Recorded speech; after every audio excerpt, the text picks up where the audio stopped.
Welcome into Relatable Takes, the podcast where we have real conversations with real people because guess what, guys? People matter.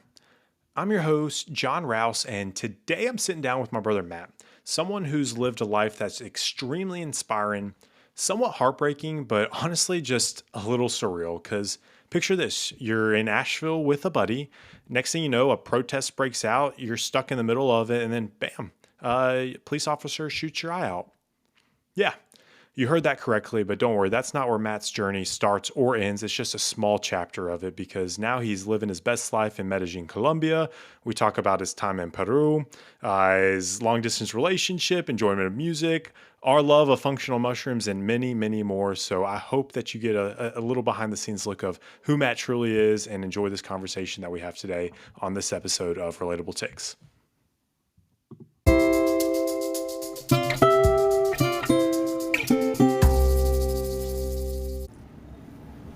What's up, brother? You ready to crack these things open? Let's do it, bro.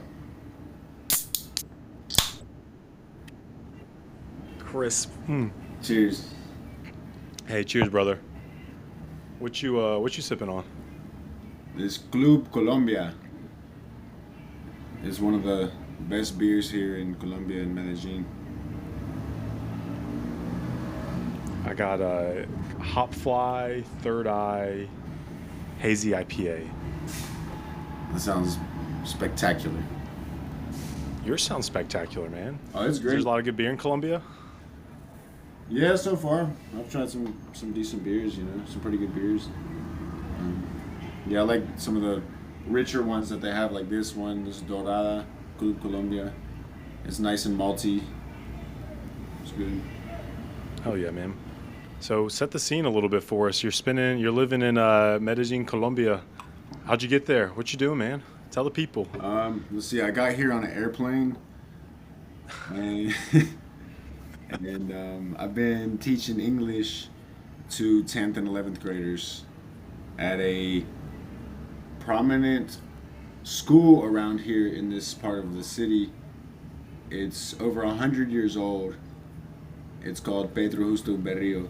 It's a Salesian institute, and for those who don't know what Salesian is, it's an order of Catholic priests and Catholic spiritual life. And so it's a Catholic school that's focused on, well, Salesian comes from Don Bosco, who is now a saint, but basically Salesian refers to like a practice of steering the youth into not only like more holy religious life, but into more like community centered life, economic uplifting life, getting these kids developing skills, technical skills and educational skills to enhance their lives and their ability to be part of the community. So it's pretty wonderful.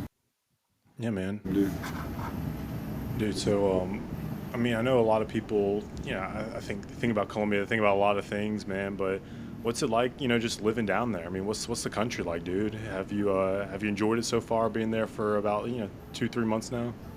So far, so good, man. It's been, an experience of a lifetime. I'm privileged to be down here and to be doing the work I'm doing and getting to practice my Spanish, improve that. And the Spanish here in Medellin is very particular. It's not for the weak. Paisa is the, what they call people from Medellin. They're all paisas.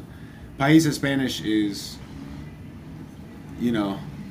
more complicated than the Spanish they teach us in schools and stuff like that. So it's a good learning curve, and it's helping me grow. Okay, so I mean, I know we talked a little bit about this, but like, how is it a little different? I mean, not to sound like too ignorant about Spanish, right? I mean, a lot of people think Spanish is Spanish, but I guess is it like the dialect? Is there different words, vocabulary compared to what you grew up learning and kind of what you're experiencing now? Yeah, certainly. They use a lot of colloquialisms, and a lot of expressions and words and different ways of saying things that I've never heard, I've never learned, and they also use different grammatical components that I was not ever taught in school. It's just what I'm having to learn from people who speak that way. So, for example, throughout Latin America, there's different communities who use the boseo, and the boseo is another grammatical component for the second person singular. So, like, typically in schools, we're taught tú, tú eres, tú tienes, and here a lot of people, they don't say tú. That can be kind of sound weird. They say vos. Vos sos is the you are. Vos tenés, you have. Vos pensás, you think. Like, it's they conjugate the words differently using vos for another person. Okay, and I guess I'm curious, and both, where does that derive from? It comes from just other. I mean, it comes from Spain. Like, Okay. it's just as old as tú and usted. But those, so like tú, usted, and vos are three different ways of saying you as one person, you. And the verbs that follow that subject are conjugated differently, you know, based on which subject you use. And vos is just one that isn't popularly taught in the United States, although it is popular throughout Latin America. Different countries use vos. Guatemala, Honduras, and Argentina. And so and here in Medellin, so not all of Colombia uses vos. It's Medellin and other parts of Colombia use it, and it depends who you're talking to. Some people will use it, some people won't. It's mostly used, what I understand, in between guys. Guys will use it with each other. And I've heard women use it with each other as well, but mostly guys. Yeah, man. And I mean, kind of a couple questions just real quick before we dive into the rest of your story, man. But like, I guess one, what's it like being an American living in Colombia? I know there's been a lot of political tension in the news that you've seen. I mean, things that have just kind of gone up and down. But I mean, how have you felt just kind of, I mean, I don't want to say sticking out because, I mean, everyone's different, right? But like, have you felt any different? Have people, I mean, any discrimination, people welcoming you? I mean, it sounds like a beautiful place to be, but kind of curious if that's impacted you in Nah, a certain man. way. Nah, Yeah, good. really. Hmm.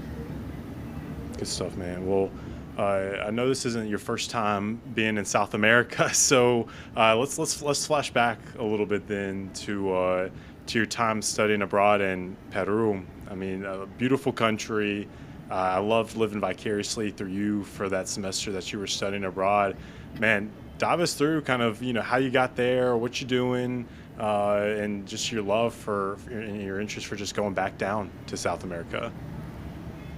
Well, during my undergrad experience in 2019, I decided to take a semester abroad in Peru and to live in Cusco, which is a marvelous city in the Andes, very in touch with the indigenous Quechua people, and very slow pace of life there. People talk slow. And so it was an ideal place for me to first get that immersion experience in Latin America. Hmm.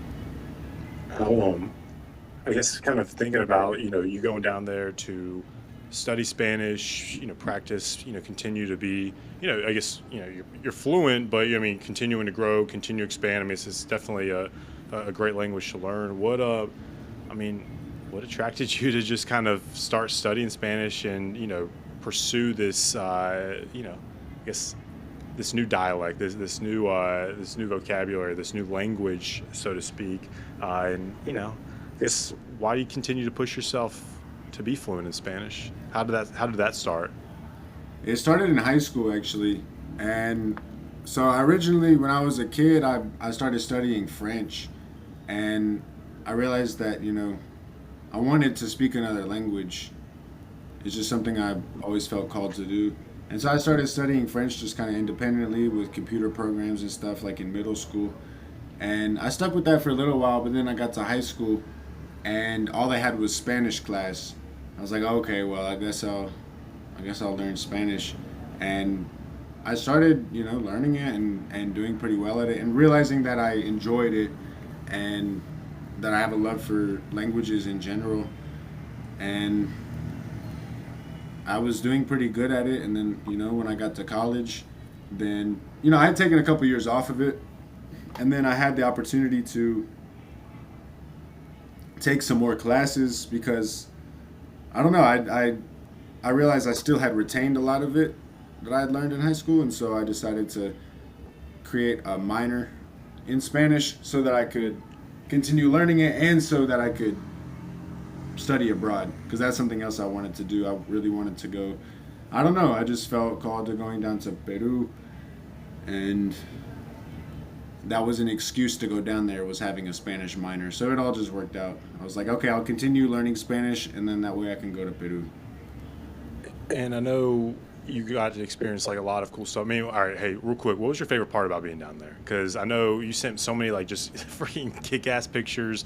You standing on top of mountains, looking like Jesus. I mean, and I say that too because man, I was so jealous when I'm sitting there in my office in Greenville, North Carolina, just staring at you, taking all of these cool excursions, taking all these cool trips, hiking through the mountains, Machu Picchu, Lima. Just man, unbelievable. But what was your favorite part while being down there?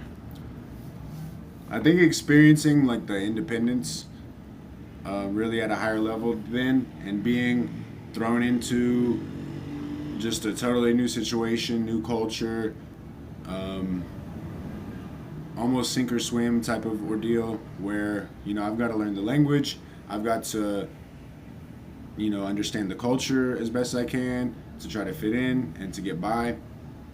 And just the people were just so warm and loving there, and the places were just immaculate.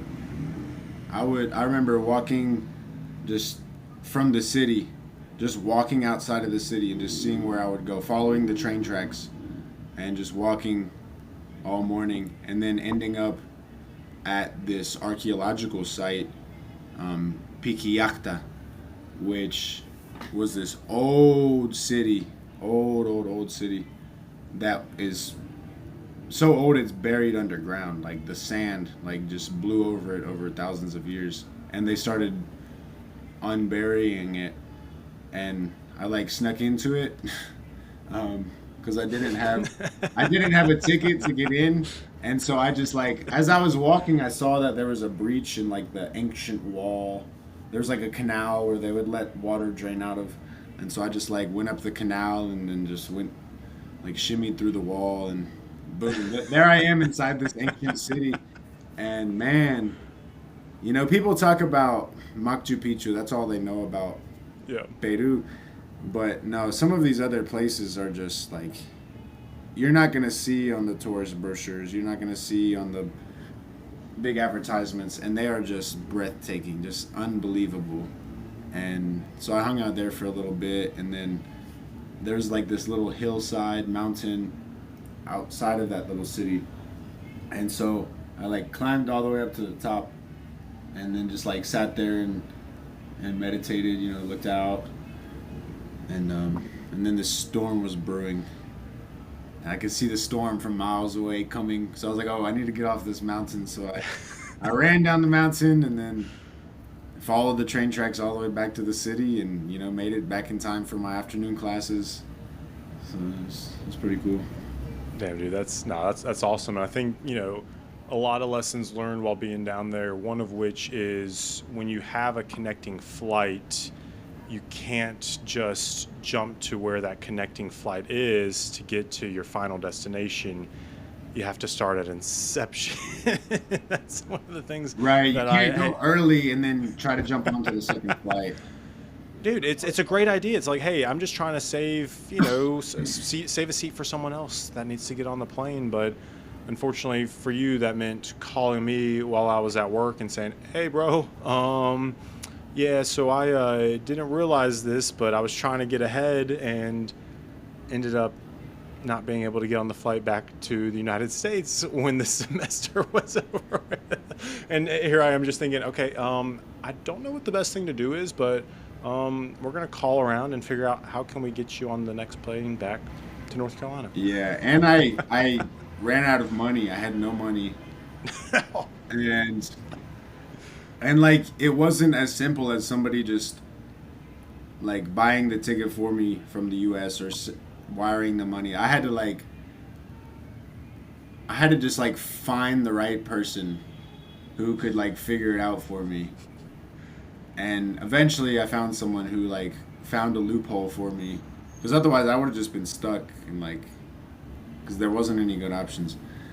And but yeah, somehow I found a loophole and I was able to, get some money wired down there for me to buy the ticket. And then I got that a few days later, and then I get to the airport, and I think I'm good to go. And they say, "Hey, you overstayed your visa. Now you owe us some like American cash." I was like, "Oh, well, I'm fresh out. Like I don't have any." And they said, "Well, that's too bad. We can't let you leave the country until you." No. Which, I mean, not a terrible thing. I mean, you love the country, beautiful place, beautiful people. I mean, it wouldn't be the worst thing to do, except when you have to come back and obviously go back to school. I know you were getting ready to leave Peru and then hop on a plane a couple weeks later to go visit our parents in Bangkok that December. So it was what a world traveler you are, man. Look at you. Yeah, man. Hey, talk about culture shock though. Going from Cusco, Peru to Bangkok, Thailand. That was like the biggest culture shock of my life. After spending 4 months in Peru. Yeah. I mean, I guess that's like 3 weeks. You go Peru, United States, Bangkok. Mm, I mean, 3 continents in 3 weeks. That's pretty impressive. I don't know how many people can manage that in their story, but hey, that was one of the best trips that we ever went on. I mean, that was unbelievable country, and anyone that is listening, obviously, you've heard a couple recommendations from Matt on where to go, but for us, dude, I love being in Bangkok, man. That was just, I never thought that I would appreciate Southeast Asia like we did if it weren't for our parents living over there, paying for us to visit them that one time before the world shut down with COVID. But dude, that was God, elephants, food, people, culture. That was the first time I've ever experienced something like that. I know we've been to Europe and mm. stuff, but even then, I mean, Europe kind of similar to America in many different ways. But I know visiting in Asia, that was, dude, beautiful place. It was, man. Bathing elephants was one of the highlights of my life. Man, I got a Taking a picture. mud Oh, hey, bath here we with go. elephants. People can't see this, but here's us on one of the river boats, man. I keep this by me every single day, dude. So many good memories, and we got all the elephants in our house. I mean, it's just, Mm-hmm. God, that was great time. So grateful, so thankful for our parents, allowing us to go over there. And again, wouldn't have been possible if they didn't decide to take their own leap of faith and move halfway across the world. But you talked a little bit about your minor, Spanish. I mean, so what other degrees did you graduate with? What was your school experience? I mean, kind of walk us through going back. You graduate high school, you go off to college. Where you going? What you studying? Why you studying it? Really, I don't know if I've ever really unpacked this with you as to why you chose what you chose. Well, so I got to college, and at first, all I signed up for was an English major. Because at the time, I thought I was going to follow the path of an English teacher in high school, but for like literature, grammar, like a common public school English teacher. And I had shadowed an English class at a local high school after starting that degree and realized I don't want to do that. And my advisor was the head of the TESOL program, which TESOL is a certificate program that stands for Teaching English to Speakers of Other Languages. And she was like, "Well, you seem to love learning other languages and other cultures, and you have a great command of English grammar and how the language works and how languages work in general." So she's like, she recommended that I try teaching English as like ESL teacher, and I was like, okay, that makes sense, that checks out.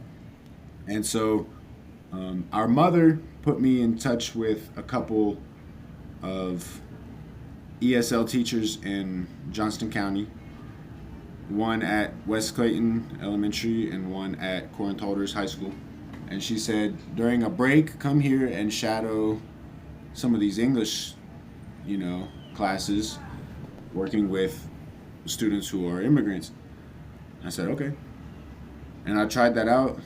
And I remember coming back to her office and just coming to tears like, Mom, this makes a lot more sense to me. Like, I think this is what I want to end up doing.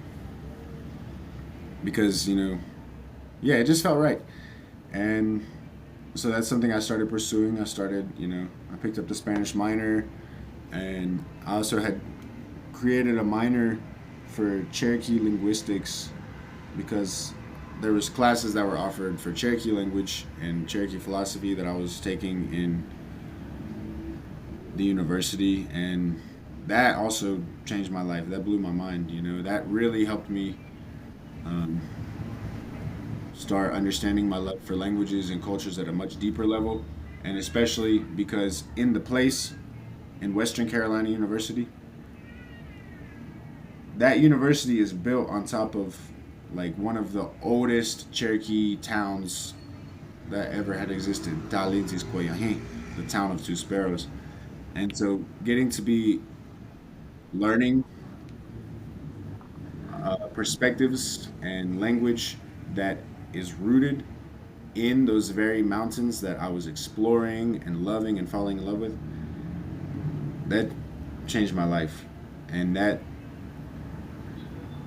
warranted me to make a commitment to want to learn Cherokee language and to be involved as best as I can, to the best of my abilities, with the language preservation. Yeah, man. So I know, obviously, like Cherokees. I mean, huge. I mean, either the town, the community, the reservation. How close does the university, I guess, Western Carolina, work with the Cherokee reservation that's up there? Is there like a strong relationship between university and reservation and the people in there, or is this? I mean, I kind of like, how did this Cherokee language course and kind of like studies play a part in your journey?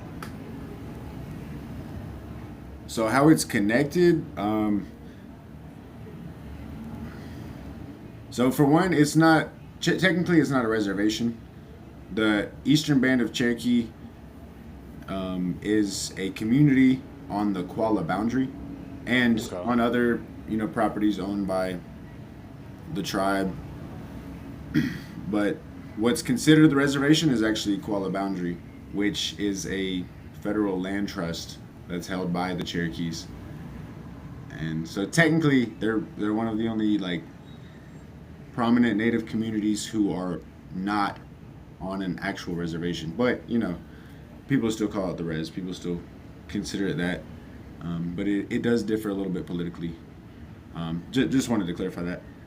No, I And appreciate. Hey, look, I mean, that's. I mean, I look at like Google Maps and I listen to people, and that's news to me, honestly, dude. I appreciate you Mhm. sharing, dude. Yeah, and how they're connected with Western Carolina University, I'm not exactly 100% sure how that works, but they have, I don't know if I should call it diplomatic relationships or how that works, but they have some type of relationship. And our university makes a commitment, and they renew that commitment every year to uplifting Cherokee community however they can as an institution, and Cherokee students and language and culture as best they can. Whether they, hold up to that or not, I don't know. That's not for me to unpack too much or to give too much opinion. Um, you know, any institution can always do better than they say that they're doing. That's my piece of. Yeah, man. And I want to give credit where credit's due because, I mean, not only did you graduate your degrees, in undergrad, but what I think is really interesting is your master's program. Like, so outdoor education, am I right? Experiential and outdoor education. All right, thank you for that. What type of program is that, man? Is that like because I didn't hear about that until you told me, and when I heard about it, I was like, that sounds really neat. Obviously, you and I growing up, Eagle Scouts, being out, I mean, spending all of our childhood out in the woods and stuff like that, and then obviously, just as you mentioned, just hiking, traveling, just exploring, and just being outside every day. But I mean, what was that program like? Like, what were you studying? What was the reason behind that? Hmm. That kind of came together through fate, and through God. Like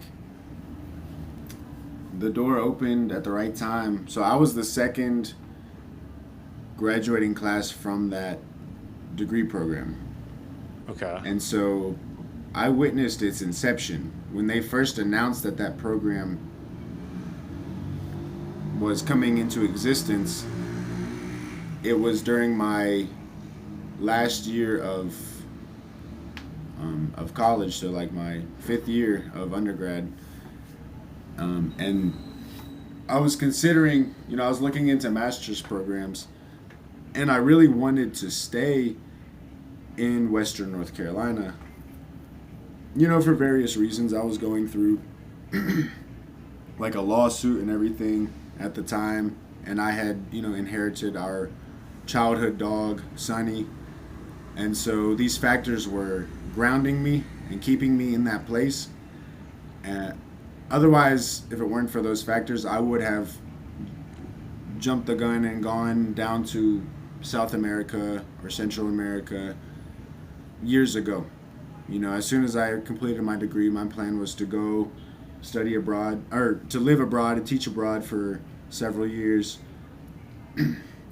But that didn't happen. I was in a way grounded to those mountains, and I thought, okay, while I'm here, let me make the most of it. Let me get my master's degree, so that in the long run, career wise, I'm worth more, I'm more educated, and so that program just opened up. And Yeah, I man. thought, Hashtag more educated. yeah, so that program just opened up. I went to the first orientation of it. I wasn't sure if I would fit in or not because I come from a linguistics background. I wasn't sure if, outdoor education was something that they would want, me to be part of. And so I asked the head of the program during the orientation, hey, I have this background, linguistics, and as well as some pedagogy, and I'm interested in exploring this side of education as well. Would I be a good fit for the program? He was like, yeah. He's like, we want people from different backgrounds. We don't want just people from outdoor recreation fields because that keeps the field very limited. We want people to be able to help expand this concept of outdoor and experiential education. So I thought, okay. So after I finished college, I applied. I got in, and I started my journey, my master's degree, which was,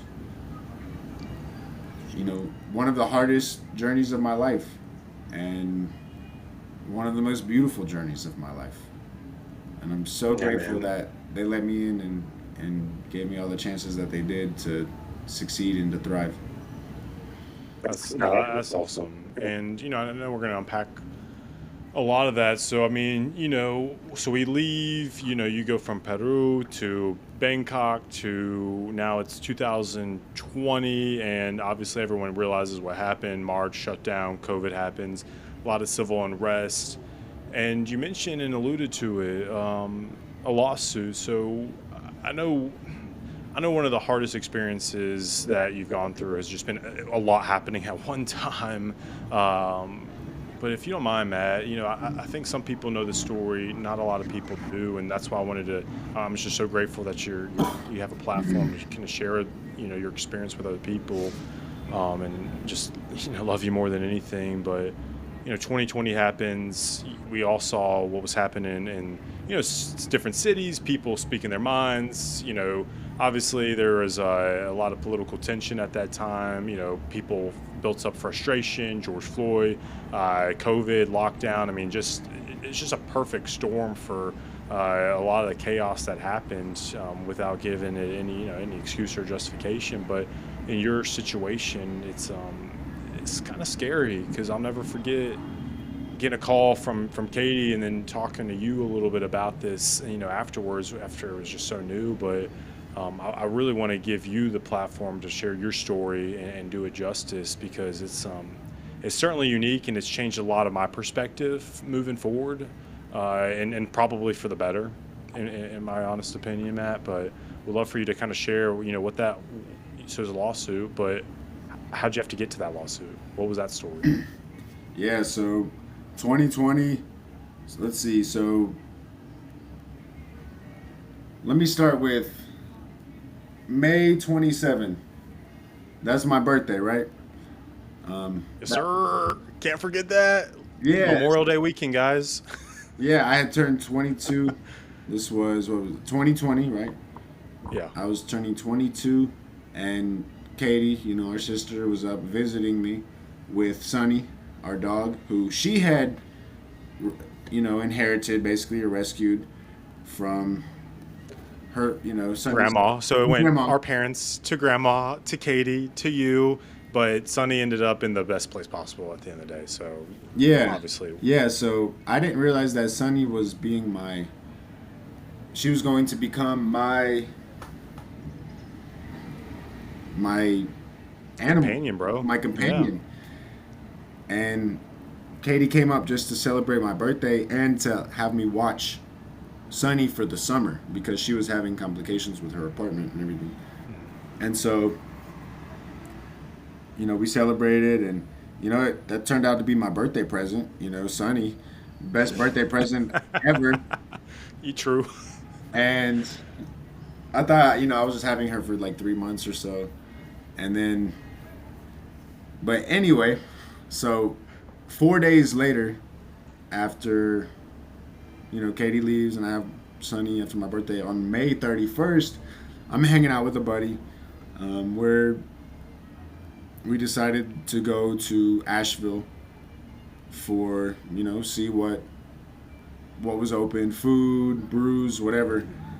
And we didn't realize that there was the city was like shut down and there was a curfew. We also didn't realize that day, May 31st, there was like protesting all day. I don't have social media. I don't, I wasn't watching the news. Neither was he. And so we just go just naively into downtown Asheville, just looking for something good to eat, maybe something good to drink. But everything was closing early. It was like 8 o'clock or something, and everything was closed. I'm like, what? Okay. And so we're walking back to the car, and we hear chanting just up the hill, up in the center of downtown. We think, oh, okay. We knew what was happening in terms of Black Lives Matter protests. Like, we knew those were happening. We didn't know the details and where and when and what. We had no plans of joining anything. But we thought, okay, here's an opportunity. We can go join and demonstrate our civil rights, to collect as people and to share our voices. And, we're people who obviously are aware of police brutality. It's everywhere in the world. And we wanted to be a part of the demonstration of resisting that and, talking against that. And so we join that, and we're walking around, and we get caught up in that. And, several hours go by, and it starts to turn into something we did not expect. I don't want to call it a war zone, because it wasn't, but it almost simulated that in a little way, because eventually they started blasting us with, tear gas, shooting people with rubber bullets, and Then eventually, me and my buddy got separated. I didn't know where he was, and later it turned out, he had gotten tear gassed really bad and ran away. But I didn't have a phone on me because at the time I did not have a phone either. And so I was just, and he drove, so I was dependent on him. I didn't know where he went. So what I learned in the Boy Scouts, alluding back to that, was if you get lost, instead of trying to look for your buddy, just stay where you last saw him or her. Just stay there. And so I stayed there, right in the middle of Pack Square, in the intersection, and right under the Vance Monument, when that was still standing. And the line of police kept getting closer and closer. And I was there. I was like the closest one at some point. I was right there.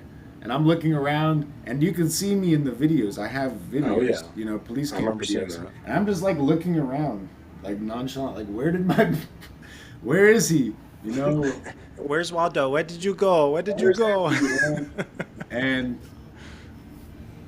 And so, well, but meanwhile, I was still chanting and giving my voice because that's what I was there for. And I remember just like feeling this pop right on my throat. Like, what? What was that? And to be clear, I didn't demonstrate any violence, There was people throwing stuff at the police and everything. And myself, on principle, I chose not to do that. That was not what I was there for. I was not there to cause any destruction of property. I was not there to cause any harm to anybody, not even throwing a water bottle at a fully armed, fully vested, shield, gun, could kill me at any second police officer. Like, no, that was none of my business, like, to throw anything. But they deployed a projectile at me. It hit my throat first, and I was like, what was that? And I realized, it came from this guy over here. And so I started, like, giving him a few words, like, hey, why did you do, in my words. And next thing I know, I look up, and the last thing I see is this guy looking through his scope, his sights at me, and then I fell down. And my right eye everything just went black, and I've never really seen anything out of it since. And it turns out we weren't sure what it was. There was no record of them having any rubber bullets or anything that night. That's what I thought it was at first. The only record that they have of munitions is for 1, tear gas canisters, which is not what hit me, and for 2 chemical plume guns that they had that you're supposed to aim them above somebody's head, and it's like it just drops tear gas like to rain down on top of you. There's not supposed to be any type of projectile in it. And so we still to this day don't know exactly how that munition had become a projectile that blinded me, because it was supposed to only be a chemical. I didn't even realize that, man. So you get shot by something, and this police unit isn't able to show or share what it was. I mean, these police officers weren't able to say this is what was in my gun. Correct. Oh my god! All they told us was it was supposed to be this, and we paid a lot of money out of my lawsuit. We paid like $5,000 for this expert guy to look into it and to try to determine, and he still couldn't even figure it out. And so that was more money down the drain. And all I know was this cop, at some point, caught on fire. Wait. We don't know how. There's video of him on fire. And then using the munition that he had like in his back pocket after he had caught on fire.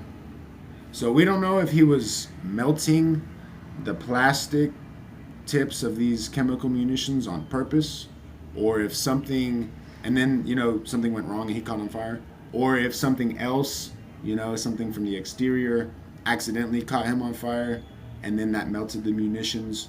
We don't know. Wait, so he got caught on fire before he shot you? Yes. Okay. Man. Yeah, this guy should not have been out there doing what he was doing.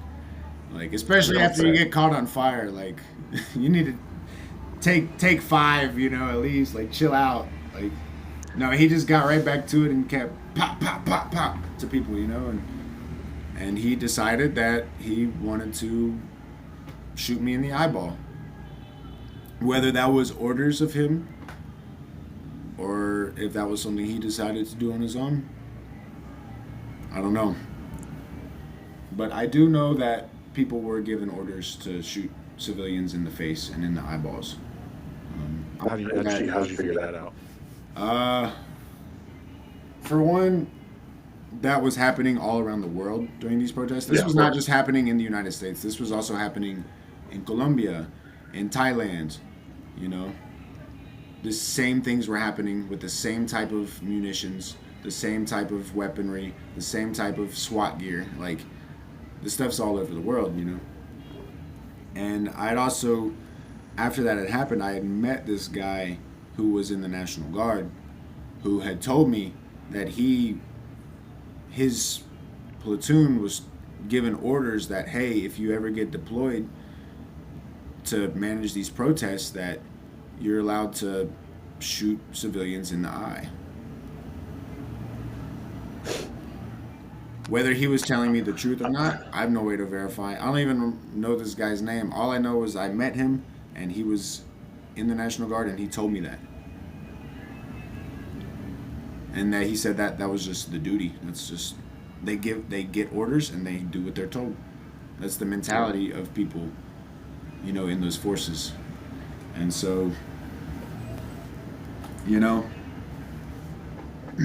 blame the deputy or you blame the sheriff, Yeah, no, definitely. I know it's obviously a long road to recovery since then, but I will say the funniest thing about that night, and obviously nothing funny at all. However, knowing you and hearing and seeing a police officer come up to you and say, "Hey, let's get you an ambulance. Let's call help," and seeing in the footage your immediate response, "Ooh, ambulance, but that costs money though." It's like the most classic you. Like, you don't have a phone. Here you are, just like looking for your buddy, minding your own business, doing all of the things the right way, and yeah, just at the end of the day, just thinking about the money that you don't want to be spending for an ambulance to come take you to the hospital, even though you can't see it. I'm sorry, but I just cannot help but laugh every time I think about that, because that is like the funniest thing I've ever seen in a situation of just such trauma. Yeah. Yeah, that was nice of her. That was, I guess, the least she could do. Hey, can I call you an ambulance? Like, but that costs money though. Like, which, I mean, hey, it goes to show you, like, there, obviously you're talking about like one police officer, multiple police officers have been in that situation, but hey, look, we recognize there's a lot of good people out there. Unfortunately, as everything in life, they're just bad apples, and there are people that take advantage of power. There are people that take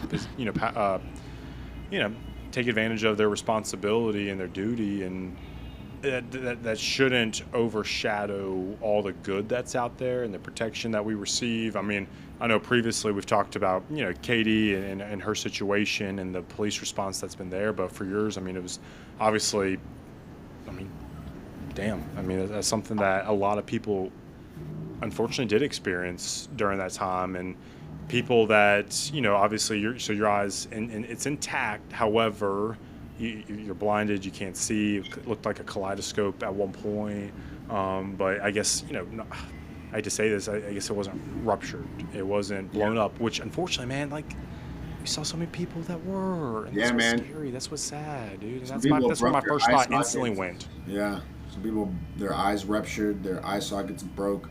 I was very fortunate that this guy was a pro sniper. Like, Wow, how fortunate are you? You know what I mean? Like, he hit me spot on the right spot. He wasn't messing around, and I don't want to say even this guy was a bad apple. This guy's a bad guy. I don't know. I don't know what took him to get to that point to be committing the crime that he did against a civilian. You know, this guy had been in combat before. I don't know what he was triggered.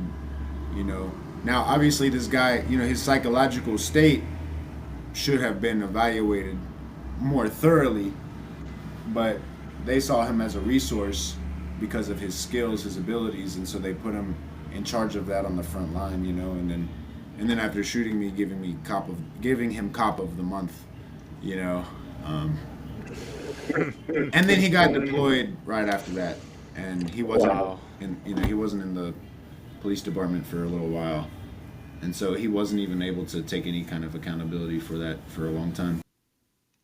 So let's kind of continue to share. Obviously, road to recovery. Here you are, living your best life that you possibly can. But I can't help but think back to the times that I was fortunate that we were able to take some time off. We were able to come see you. We were able to come um, get you to see the doctors. Go through some surgeries, especially when a lot of this stuff you're having to just figure out on your own, being by yourself up there in the mountains.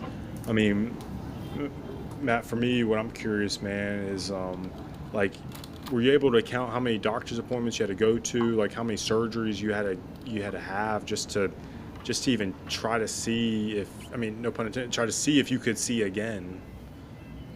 Well, one surgery, but a lot of Okay. doctor's appointments.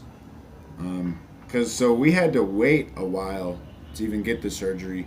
We had to wait like 7 or 8 months for my eye to even heal enough for them to then operate on it. And then I had to allow that to heal for a while after the surgery.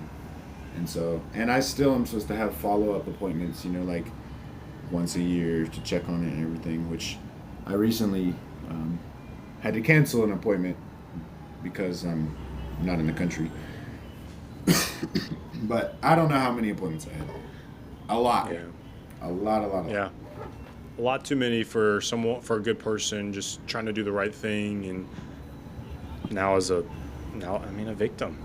For lack of better terms, man, it's just I think a lot of people know you. A lot of my friends, a lot of our family. For me personally, when I think about you, I think about the first thing that comes to mind is one of my favorite people.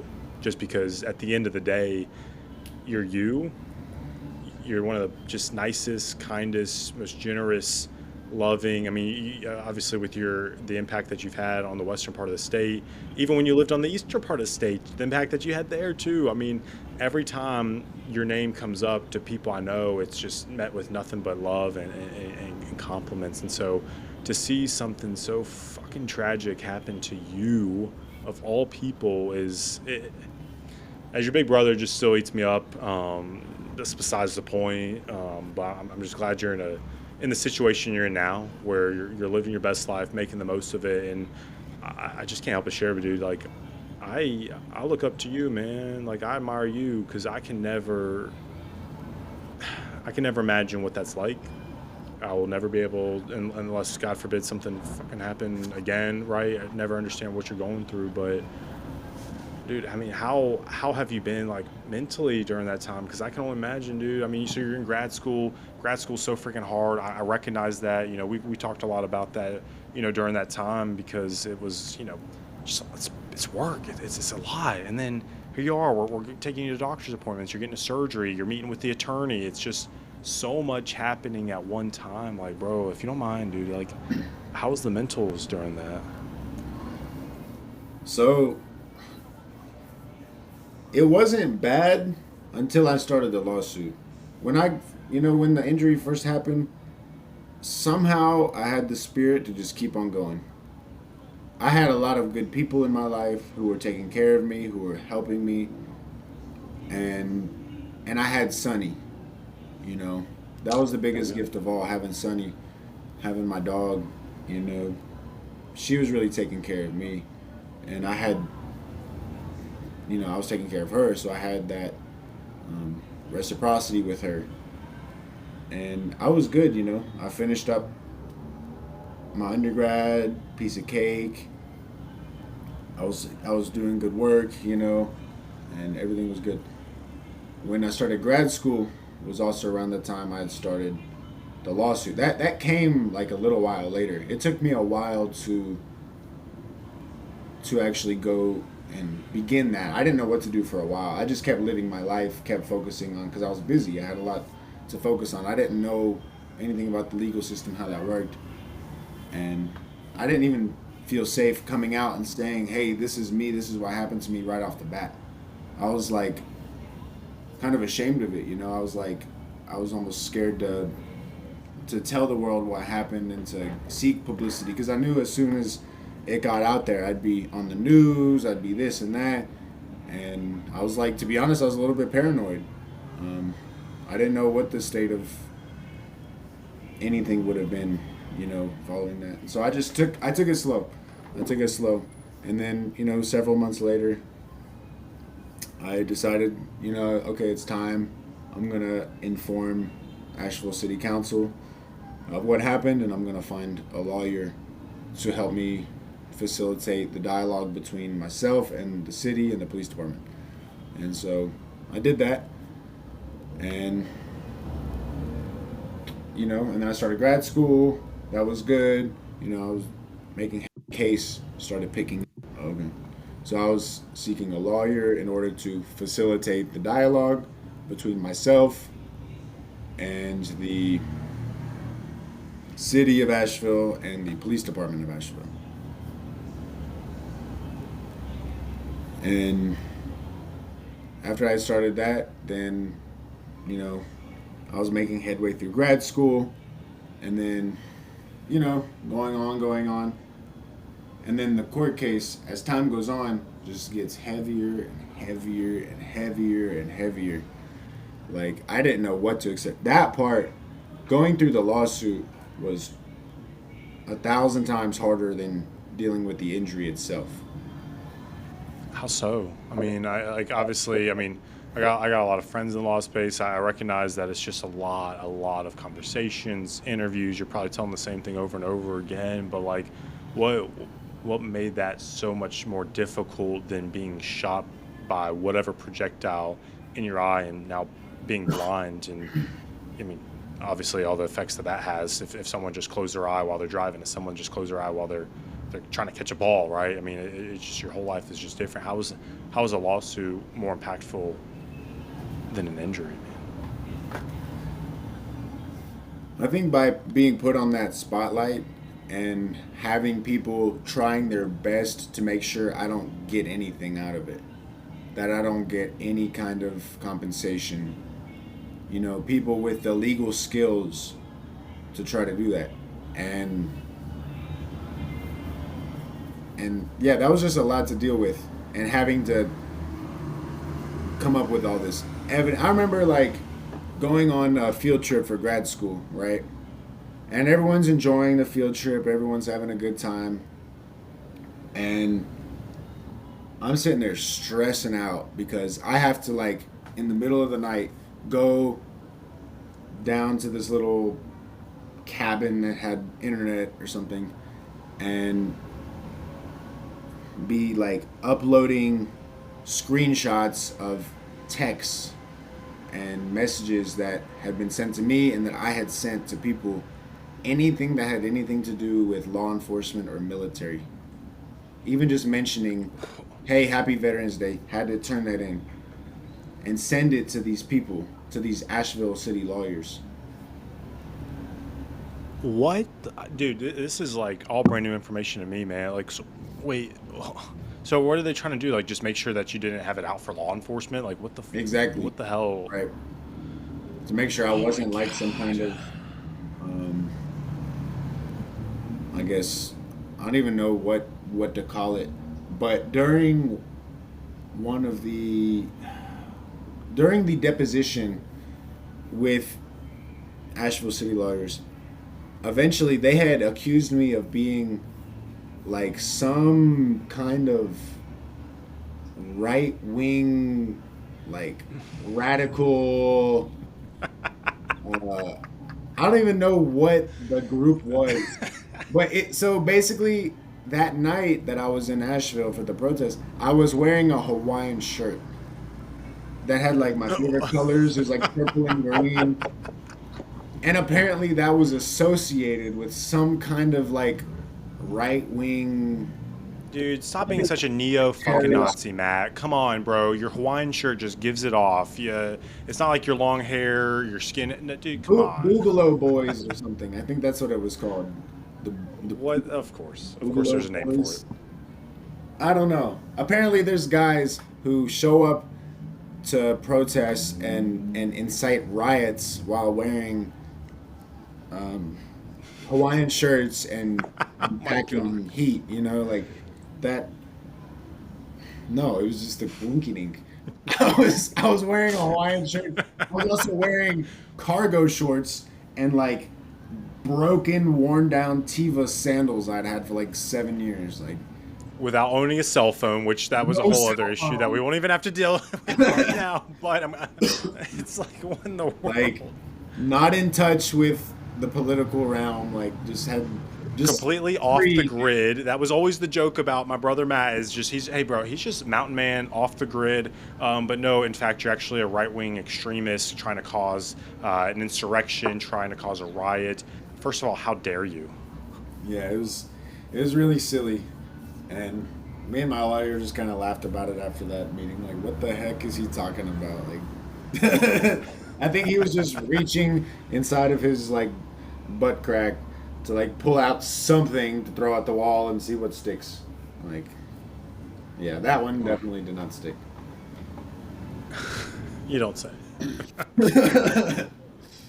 But like, I guess so you're going through all of this, man, and golly, dude, I didn't even realize you had to deal with a lot of that stuff. That's just so crazy. But I mean, there's you get to a time, there's a settlement, but man, there's one part of that story that uh, you actually have a face-to-face encounter with the guy who shot you, right? I mean, like I can only imagine the thoughts and feelings that I would be dealing with, or someone else in that situation would be dealing with. But the way you handled it was a lot different than what I ever could have imagined. Not to give you any discredit, but just to give you so much credit because man, that is what was that experience like?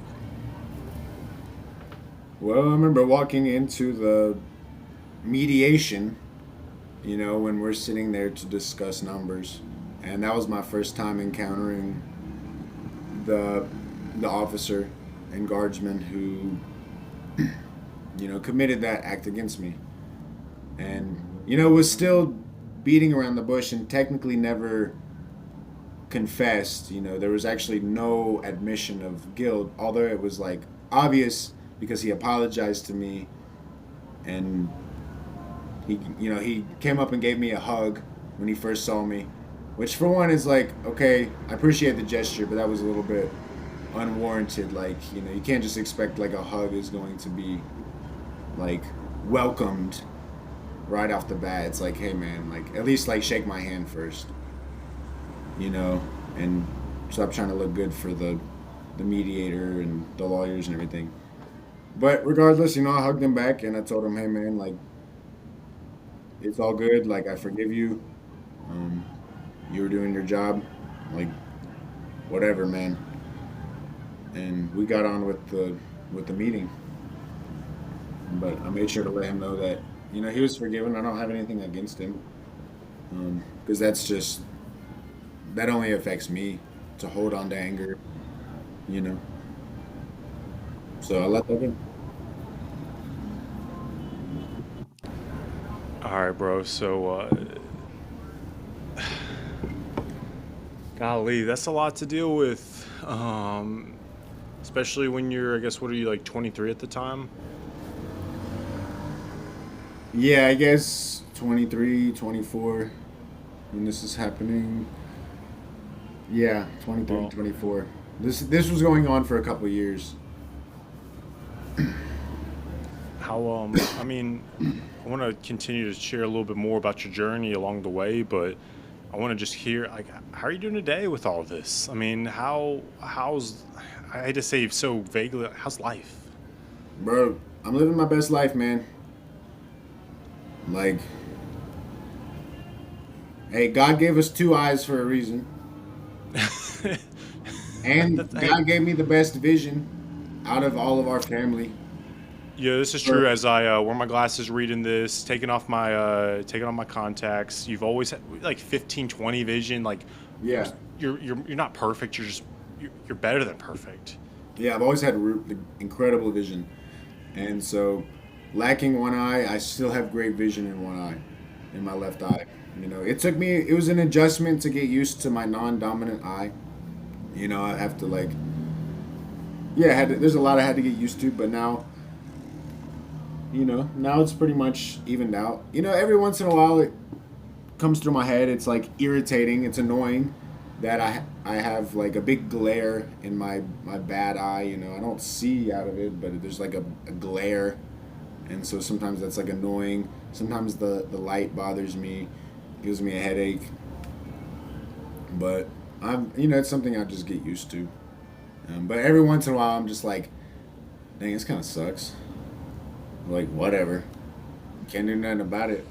And it helped me, it helped change my perspective a lot on life because I'm reminded every day how temporary I am and how temporary every part of my body is.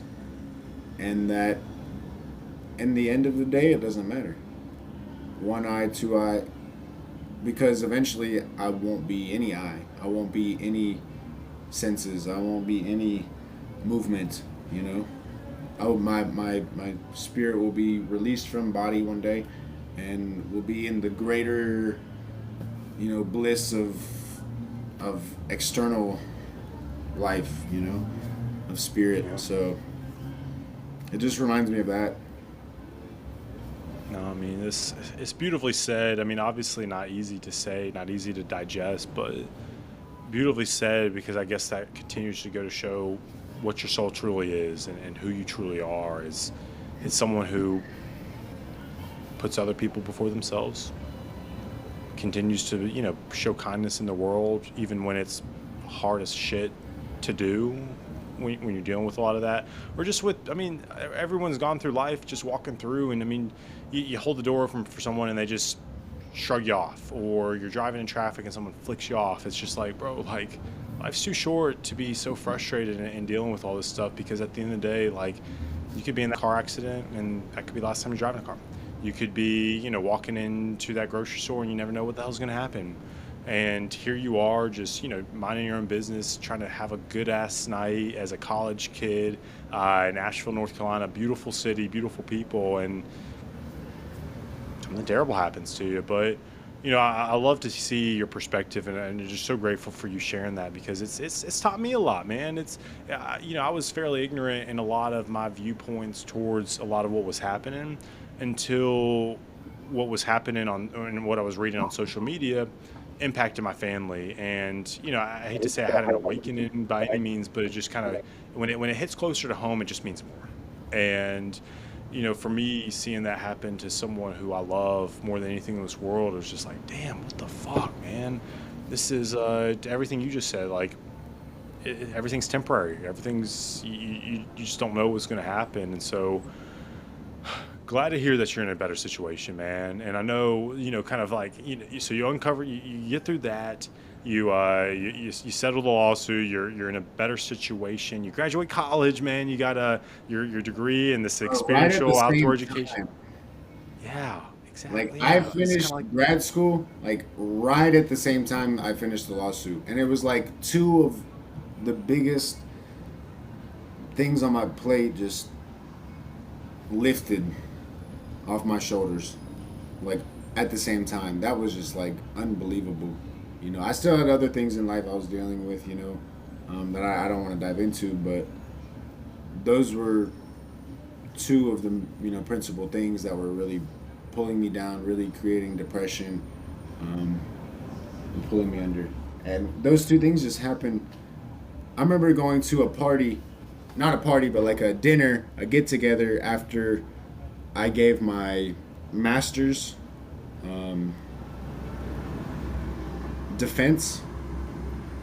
That night, after giving my master's defense and finally getting to show all the work that I did for my master's project and everything, and that night, showing up, as soon as I showed up to my professor's house for the dinner, I get a call from my lawyer. He's like, hey, expect a check in the mail on this day. He's like, we've settled. I was like, dude, let's freaking celebrate. I'm already there with my people, who I worked with for 2 years to get to where I was in master's program. And it's like, boom. Like, that's just divine timing. That's everything coming together when it needs to happen. And yeah, it was just so beautiful. Yeah, man. One door closes and another one opens, and kind of fast forward, and man, like living living in the mountains, you got a chance to be a freaking mountain man, dude. I mean, my not so little brother got freaking swole. As you looking at you right now, dude, fucking swole as shit. By working out in the mountains, here you are, a mule packer. I don't think a lot of people realize kind of a lot of stuff that you doing that, but how did you get to that point? Because I know it was a really neat opportunity before you even dived into hiking through the mountains every single day with a pack of mules and horses. You spent time working with the Great Smoky Mountain National Park, using your degree, speaking like, hey, fill us in, man. You had a really, really cool job, really cool internship, and then led into another really cool opportunity before you got to where you're at today in Medellin. Yeah, so I really wanted to work in Cherokee. I had, people out there I wanted to deepen my relationship with and to, continue being involved in the language and the culture in a meaningful way, in a respectful way. And so part of that meant being in Cherokee, being closer to those people. And I saw a job posting for National Park position, and so the first position I had in the national park was at the visitor center in Cherokee, and that was as somebody working. I was an intern basically for this organization called ACE, the American Conservation Experience, and so I was working there. I was doing like education programs for visitors.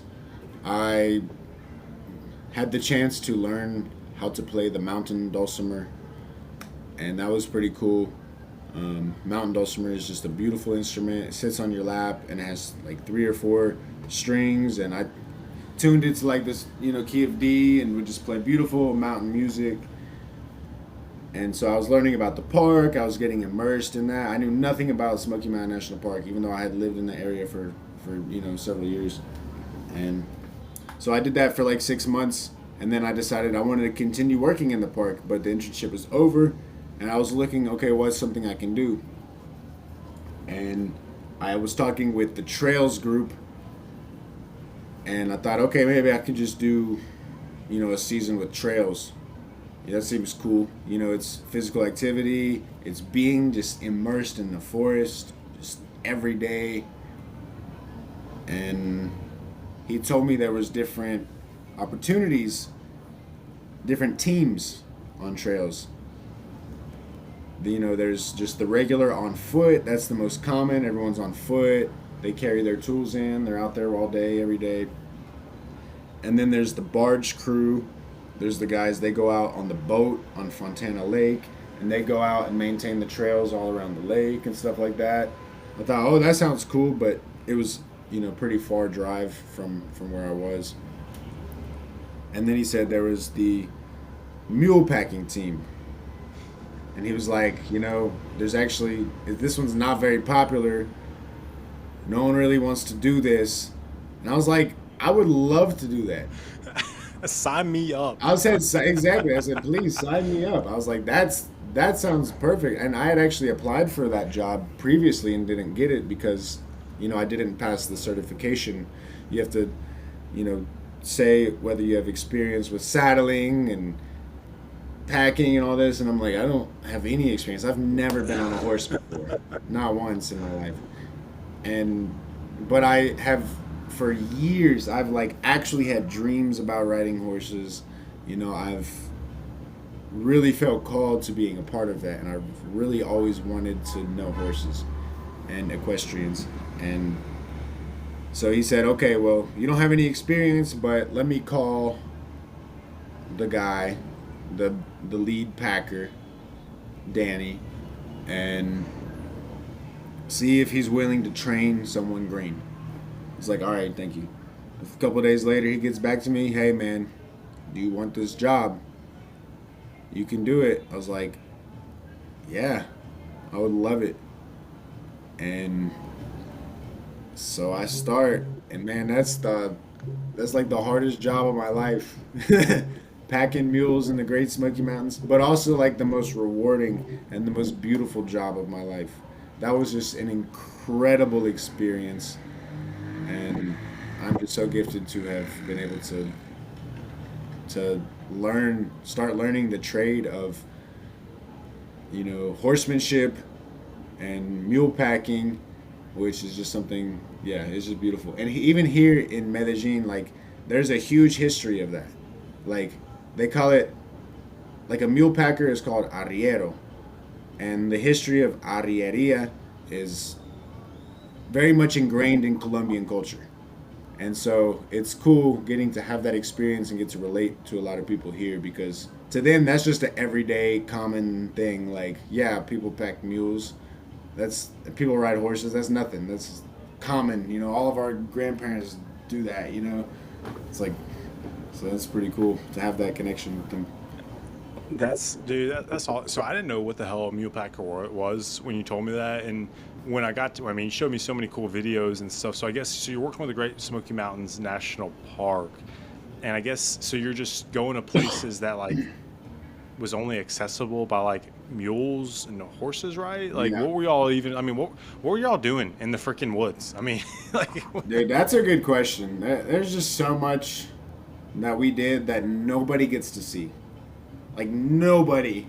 Maybe a group here and there will get to see a glimpse of what we do. But basically, me and this other guy, the lead guy, he was my boss. He was the one telling me, teaching me, whipping me into shape for uh, this kind of job. And basically, we had like 20 animals to take care of, horses and mules. We had three pastures to take care of, to maintain, including all the fence lines around them, including our barn to maintain, you know, and then all of these trails, hundreds of miles of trails that we would help people maintain. There's different groups that had different work out in those trails. You had the regular trails crew who maintains the trails, and so a lot of times we will pack in stuff for them. They're building footlog bridges, out of out of trees and cutting them down. I got to help with a footlog project that was just beautiful, you know, getting to, for one, dragging the log with mules. We take mules to they cut down the tree, let it cure, right? And then we shape it up and then get the mules to like pull it to the destination. And that's fun. Using mules to pull and also using mules to pull the handrails. So with the log, the foot log bridges, you're behind the mule. They're strapped up in these harnesses and chains, and you get behind them and just start whipping them with like rhododendron branches, like get on, like getting them to just jump forward and move the log. And if it gets stuck, then we have to like unhook them and then hook up a grip hoist, which is like a mechanical tool that takes a lot of force to like you crank it and it moves it inch by inch by inch by inch. And we're talking we have to move this thing like a mile. And inch by inch by inch, 5,000 if the mules plus can't 20. pull it, yeah. But then the handrails, that's fun because then I get on top of a horse, right? And so I strap the handrails, I tie them to my mule. And so my mule has two handrails, one on each side, which are basically smaller, really long, like sapling trees, maybe like 4-inch diameter, um, I don't know, 40 feet long or whatever, or maybe less, and tie that to their saddle, and then I get on the horse and I'm leading the mule and having to like steer them going around the curves, make sure I don't flip the sticks and everything, and that was just really cool. I enjoyed doing that. Yeah, man. And then What was your favorite part about being a mule packer? man, just being around the animals and just having all of those experiences, like it was, really tough. But I mean, at the end of the day, it's nothing I can't handle. Like I'm an able-bodied young man. Like, I'm not super soft. I can take whatever, and yeah, it was super rewarding. You get to the end of the day, you can see all of the work that you accomplished. It's like, oh, I just spent 12 hours like doing these things, and you get home at or you get to the barn at the end of the day. You've done a lot of work. You get the mules off of and the horses off of the trailer. You take their saddles off. You see them just like, it's like taking your boots off. You take their saddles off. They just feel good, stretch out, give them a cookie, clean the shit out of the trailer, and make sure they have food and water, and then you get to go home. So it's like it's always rewarding. At the end of the day, you get to look back at the projects you were helping working with. Dude, that's awesome. Although I will say, I know one of the craziest things I've ever heard is you and I hopping on a call. Let's role play for a little bit. So you call me, I call you. You were talking like, hey bro, how was your day? Man, it was good. Here's what I'm dealing with. Hey man, how was your day? Well, my mule kicked the other mule off the mountain, and I had to deal with that. Yeah. I still cannot get that out of my brain of you telling me that. Yeah, that. What? Man, it's a tragic story. Let me be clear. I'm sorry to bring that up, but it's still like my mouth just dropped because that like those words I was just not expecting to come out of your mouth. Dude, yeah, that was an intense. Yeah, so this whole week, this was like one of the toughest weeks of my life. Um, it was like, so we had 5 days of work that week. Typically, we would work 4 days in the week. We'd work 10 plus hour days in 4 days. Get 40, 50 hours done in 4 days. This week we had an extra day, even a Friday, and so this was like, for one, a really long week. Monday, I come in Monday, and we have to pack this crew in to Mount LeConte, which is a high mountain in the national park, and there are several trails that go up to the top, and there's one trail that we use with the stock, and it's like the most dangerous trail. Nobody else is allowed to use stock, equestrians, to get up onto this trail, but it's the best one for us to use because, for one, it's the least populated, and so we don't have to worry about running into many people. Two, there's no llamas. There's trails that use llamas to pack people's gear up to the camping sites up on top of LeConte, right? There's like cabins up there, and so and mules and llamas don't get along, right? Okay, all right, real quick, let's start. Why don't mules and llamas get along with each other? Man, a mule would curb stomp a llama. Like, they just don't. I don't know. They just they just don't vibe. But mules Yeah. and horses do, right? Mules and horses definitely vibe because mules are half horse. Their mother. I guess that's how we get donkeys, right? Or no, donkeys what is it? Horses and a donkey make a mule. Is that right? A mare and a jackass make a mule. I love that. I love that. And so that's why we sit on top of horses while we're leading the mules, because they're used to following their mother. When they're babies, they see a horse and they think it's their mother, like psychologically, subconsciously. And so they usually Interesting. never have problems with horses. Interesting. Wow, dude.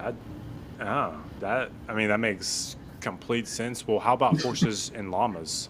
What's that relationship like?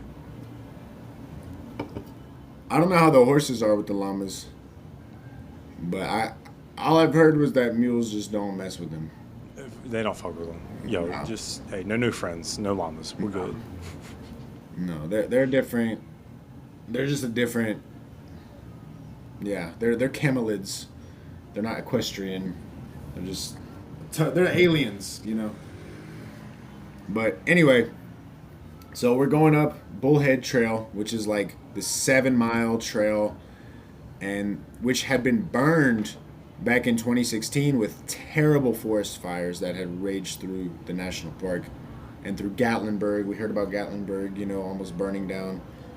And this is close to Gatlinburg. This is just several miles from Gatlinburg. Like, we actually have to go through Gatlinburg to get to the trailhead. And so this trail was just scathed down to just bare rock. There's just these small, like, pine trees growing, these small locust trees, which locust trees are spiky. You know, they have these big thorns sticking out. And that's basically all there was. These, like, young saplings and rocks and bare soil. And so we're just on the edge of a cliff the whole way for 7 miles. And so you have to be very particular how you're steering your animal, because if you just autopilot, then they could slip and you go down with them off the cliff or something, you know. You have to, like, be very conscious of steering them and jumping over the rocks and things like that. So very dangerous. And so, but it was perfectly fine. We're going up, and we're taking gear up to the top. You know, our mules are loaded with gear for this trail crew who's going to be camping out there all week, and then we pack them back out on Friday. And so this is a Monday. We make it to the top. We have lunch. We unpack their gear. We're good. And then we're walking down. Normally we ride up the mountain and we walk down the mountain. That way to give, because the mules, they get the break. You know, they take all the gear off. So we allow the horses to take us off. They don't have to, you know, nobody has to carry anybody or anything. Yeah. So we're coming back down the mountain. We get like a mile from the trailhead. We're almost done with the day. We had been there for like 10 hours, you know. We're almost done for the day. And, well, so for one, I had picked up another mule. So the lead packer, he carried like 5. We usually kept 6 mules with us during the operation. He had 5, I had 1 because I'm an apprentice, you know. I was like learning. And so I had my horse and my mule. Dawn was my mule and Bones was my horse. And we're coming down, and all of a sudden I see another mule just standing there in the trail. I'm like, oh, he must have got loose from Danny. So I tie him up to my mule, and we just keep going. We're going down the mountain, right? And then all of a sudden, there's this hornet nest that had gotten stirred up. And I wasn't able to spray it on the way up because my can of spray actually flew out of my saddlebag in the trailer. And so it was toast. It was done. It got stepped on. It was done. I was like, crap. So I didn't have that for the day. So we ran into it on the way up, and we just had to suffer through it, you know, because I didn't have a can of spray. On the way down, they were even more angry. Maybe a bear coming, stirred them up, or what. And so they're stinging us up, and they start popping the mules and the horses. And when that happens, you just let go. You cannot hold a mule's lead or a horse's lead when they're getting popped by yellow jackets or hornets, because they're gonna run over you. Yeah. And so I just, you know, let go of them. And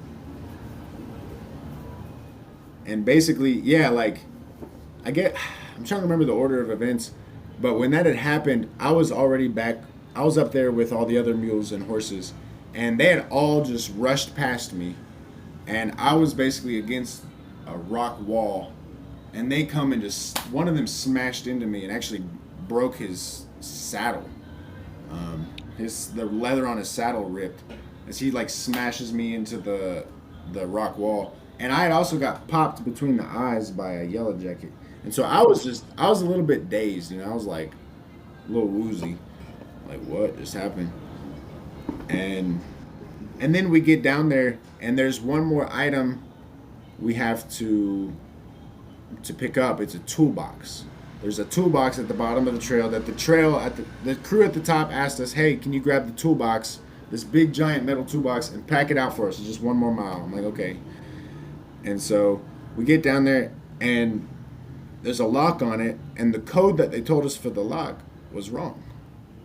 And we kept calling people, they're trying to tell us different codes, none of them were working.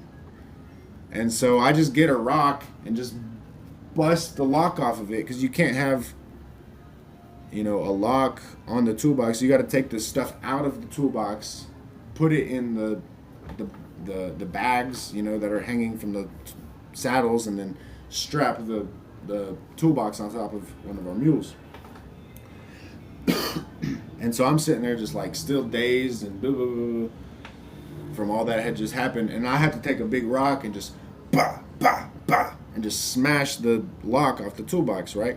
To open it and get the stuff out of it. And so we do that, right? And so Danny's working on putting the toolbox on top of one of his mules. And I still have my horse and my two mules, but they got all tangled up. And so I'm sitting there like, this was a mistake. Like, I led the mule around to try to get one of them in front of the other one and have my horse in front. And those two mules at one point were side by side on a trail that there's only room for one. And so one of them just stood in the middle of the trail as the other one was coming around, and just stood its ground and just basically just popped the other one off the cliff. But it wasn't a full cliff. It was like a 3-foot drop. And so I just remember looking and seeing Dawn, the mule, his hind legs go down off this 3-foot drop, and he's like scrambling with his front legs, trying to hold himself up, and eventually just falls backwards. I'm like, oh shit. This guy just fell off the trail. And so obviously Danny's pissed. We're almost home. I'm upset because I'm like, shit, I just fucked up. And we have to spend the rest of the day till it's almost dark. Like, we were so close to getting the trailer. So close to the end of the day. And then we had to spend more hours out there just trying to, cut down saplings and try to get this dude, Dawn, back up on the trail. And eventually we're just like, okay. He gets worn out and he gives up and he just lays there. We're like, okay, we're going to come back out at first light. Let's go home. Let's leave him out here. Like, he'll be fine. And we come back the next day and, he's alive. He's chilling. And so we just keep trying. And we're trying as hard as we can. We're getting this mule. We're whipping him. We're trying to get him up on his feet, and he just keeps getting up, and he panics and then falls back down. He gets up, panics, falls back down, and that just keeps happening over and over. So eventually we get a grip hoist, which is the leverage mechanism, but you have to tie it to a tree in order for it to be secure. And there was only one solid oak tree that we found.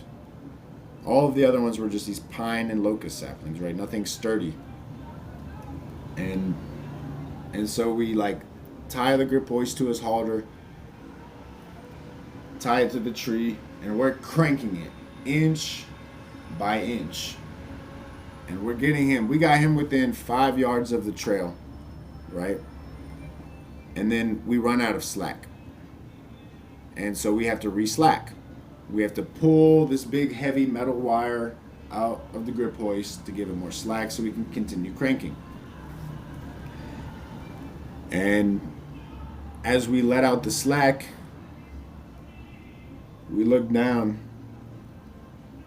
and his eyes are just to the sky. They're just glazed over. and he's just dead. Damn. Well, hey, on another note, because I know that sounds so sad, and I want to be clear, like I mean, it just happens, right? I mean, that's unfortunately a lot of stuff it's just real, and you guys Oh have yeah. had to deal with a lot of stuff like that, which I know a lot of people listen and they're gonna be like, oh man, that's like the worst story I've ever heard, and to be very clear, like there's so What many gets other worse? good stories. Oh no, well, I don't know if you want to get down that if you Oh want yeah, to. I'll share the rest of the story for sure. Um, and for granted, yeah, this was the only mule that, or only animal, mule, horse that ever got killed on the line of duty in the Smoky Mountain National Park. In other national parks in Grand Canyon, this kind of stuff happens like every year. Okay. We were the first national park, or excuse me, we were the first in the Smoky Mountain National Park for this to happen. And so we can't just leave a dead mule on the side of the trail, right? But we can't just carry a mule off the trail to go bury him somewhere else. No. So we have to butcher him Oh my god. and throw his remains off of a steeper cliff, right? So we have to gut him, take all of his insides out. Oh no. We have to cut all of his legs off. Oh my god. It's We just had to, yeah. we had to cut his head off. Sensitive warning for anyone listening. You can fast forward if you need to, but those that have a strong stomach, continue, Matt. Yeah. So the traumatic part for me was helping cut his head off and then having to like drag his head, this like 75-pound head, up this like 70-degree angle cliff, like just dragging it with all of my might that I had, because one of the guys, like somebody, like there was a wildlife group that came to help us, although they didn't really help us much. We could have taken care of it on our own if we had a knife. All they had was a sharp knife. Oh my god. One of the guys wanted to take the head home with him Okay, why? to use the skull for decoration. I don't know. Oh my god. Okay. And so yeah, so I was dragging this head up the cliff of Dawn, like my teammate. And then later we have to like I'm we're like kicking his torso down the mountain to try to like hide it. And so I'm like going down the mountain with his torso to kick it further and further down What are you hiding it from? from people who are walking the Oh. trail. And so the Yeah. stench doesn't reach the trail, although it did Okay. anyway. And then we have to take all of the legs, which are also very heavy. And I had just shod this animal a week before. I had just put fresh shoes on him a week before, and so these were shiny shoes, and that was I did a good job shoeing that animal. Like Damn right you something did. else I was learning was how to shoe mules and horses, which is a hard job. And that was like my first time I was actually proud of my job shoeing. And I'm looking at these shiny brand new shoes on these dismembered legs, and just having to like take these legs and just like hoist them off a cliff. It's like, see ya. Bye hard work. Bye hard. Bye dawn. Bye dawn. Exactly. And this was on a Tuesday. This was on a freaking Tuesday. I still had Wednesday, Thursday, and Friday to come back to. Man, no days off in the mountain, dude. No. Well, hey, on a brighter note, I mean, so you did have a lot of unbelievable animals, unbelievable experiences that you had to deal with. Do you have a favorite animal, or like a favorite horse, a favorite mule? I mean, hopefully not Dawn, but was there any? Hey, real quick, moment of silence for Dawn.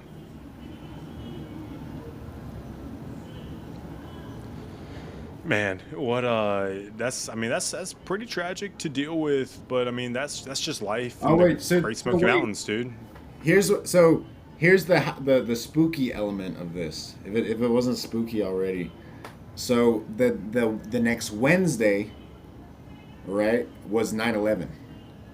Okay. Jesus, of course, of all fucking things. Which means that Friday was what day of the month? I don't know. Labor Day? 11, Wait. 12. Oh, sorry, dude. I'm terrible with math. Friday the 13th, right? Oh no! No! Which is when, for that Friday, we had to go back to that trail for the third time that week. This, Oh my god. which is now a deadly trail. Just To, haunted trail. a deadly trail to go get the people who have been on top of the mountain all week, and we had to pack their gear back down, right? And so we did that, and that Friday was a windy, stormy day. The wind was howling, trees were just blowing down left and right. Like we had to stop and like cut trees off the trail, with the chainsaw and remove them. And I was just constantly watching, making sure nothing was gonna fall on top of me because the whole week had been sunny, but that day, that Friday, was just just the wind was just howling, man. And I swear that was the spirit of dawn, man. He was out there. He was running around in spirit form. I could hear him howling. I could hear dawn in the wind. And that was like just super spooky. Like, I made sure me and Danny said a prayer before we went up there. Dear Lord, keep us safe. Amen. Because we don't know what's gonna happen. This was a really spooky day, but we made it up and down, and we were good. And yeah, that was the spookiest week of. That's definitely a one of a kind experience and story. I mean, as the theme continues, but I think one thing that I've been thinking of because it's been very recent in the news.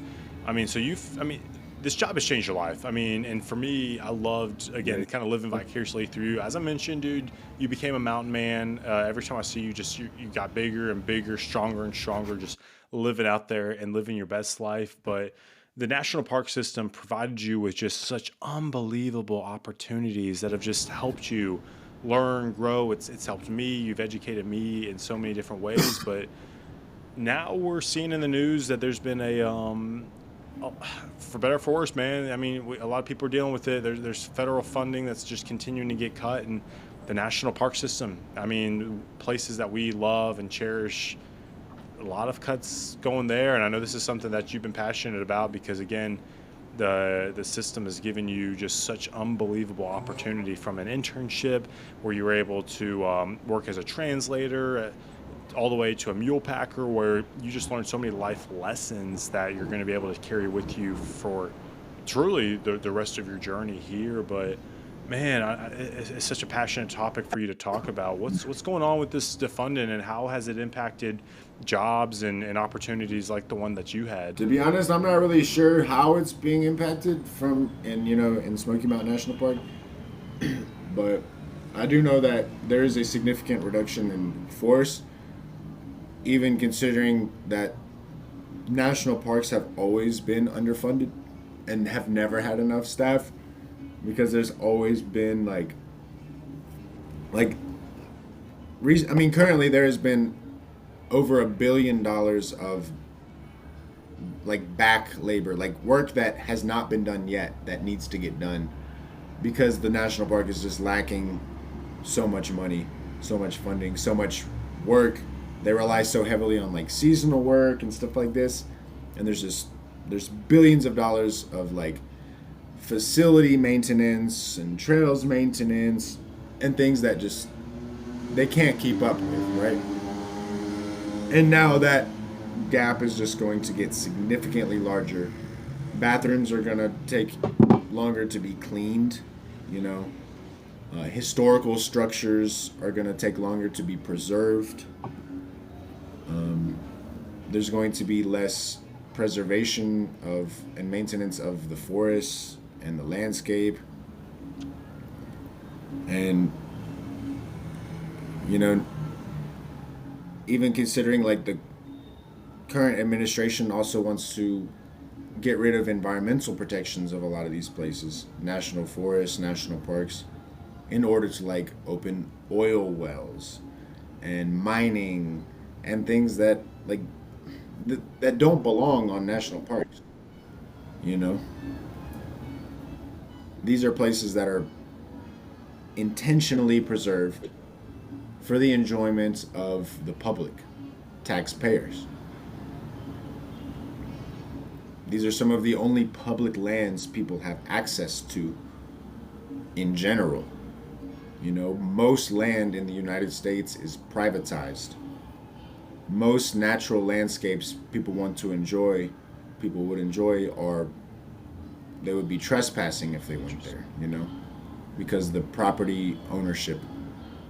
Now that they want to increase privatization even more, you know, get rid of even more public land access, which is very few and far And between. obviously, there's going to be people. I mean, on two sides of that argument, people are going to say, "Well, hey, I mean, there's a need for energy, there's a need for funding," and I mean, sure, certainly there's an argument to be made. But then here you are. I mean, that's the platform that, you're sharing is, hey, we're, there's a need to preserve and there's a need to protect because, again, like our national park system and the, I mean, the ecosystems, the environment, the things that allow us to learn and grow and do a lot of research are continuing to be impacted as a result of this. And I know it's been it's not easy, man. It's not an easy conversation to have because it's just hyper politicized when at the end of the day, here you are trying to preserve what's important to you, which in essence is the earth,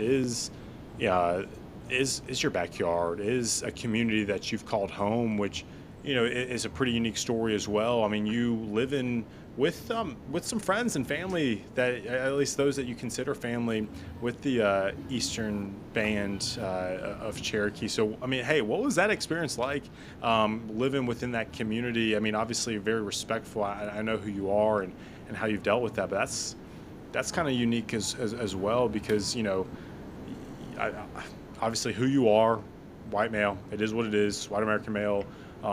How is that journey for you, slowly being integrated within a community that you continue to support and protect? It's a beautiful honor, you know, it's a beautiful privilege to have people who are willing to teach me how to develop a right relationship with the community, with the Cherokee community, and who are allowing me the privilege to learn a little bit about language and about the culture and the plants and the gardening and getting to do incredible beautiful work alongside some really incredible beautiful people is just a huge gift, and one of my favorite gifts in the world is to be able to be alongside some of these people who I get to call family. Yeah.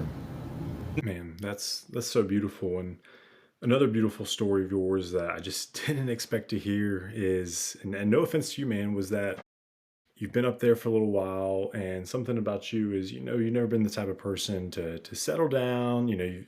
Relationships come and go, right? But here you are. You call me up one day and tell me that you've, man, found someone that you really care about, someone that you truly love, someone that just gets you for who you are and what you do. What's that story been about, man? Because it's made my heart extremely warm listening to you talk about her. And I never expected to fall this hard for somebody either. You know, I wasn't sure if I had it in me. Um, and yeah, like during my time working, you know, as a mule packer, it was just me, and I come home at the end of the day and I'm just chilling, you know. But I happened to meet this beautiful, incredibly intelligent woman, Stephanie, and she was living in Asheville, and yeah, we just like immediately hit it off. She has a huge love for animals, just like I do, and uh, you know, similar way of seeing the world. We can both be spiritual together and pray, you know, and it's just the most beautiful relationship. You know, I never expected to fall in love just all of a sudden. and here I am, working toward going off, from after my mule packing ends, when that season ends, going off to Colombia to live a year here. And during that time, I meet this woman, you know, in the States. And while I'm not changing my mind, I'm not gonna stay in the States for anybody. I've finally made it to a point where I can finally live my dream to go to Colombia, to go or South America, where I didn't know I was gonna end up here. It's just this is just where I ended up. And this took years of me waiting and being patient and working hard to finally get to this point. The door finally opened, and right before that door opened, right as that door was opening, I met the love of my life. And so this has been a test. It took years for me to get to this point where this door is finally open for me to go down to Latin America to live in exchange life, in immersion, learning Spanish while teaching English.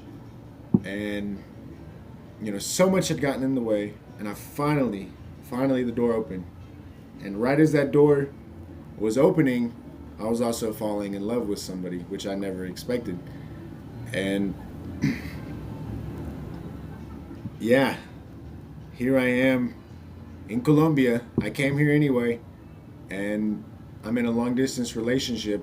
Another thing I never thought I would ever be a part of, ever. And here I am. That's like true love speaks volumes. This is something I'm willing to give my all for, and she's actually gonna come visit me in a couple weeks.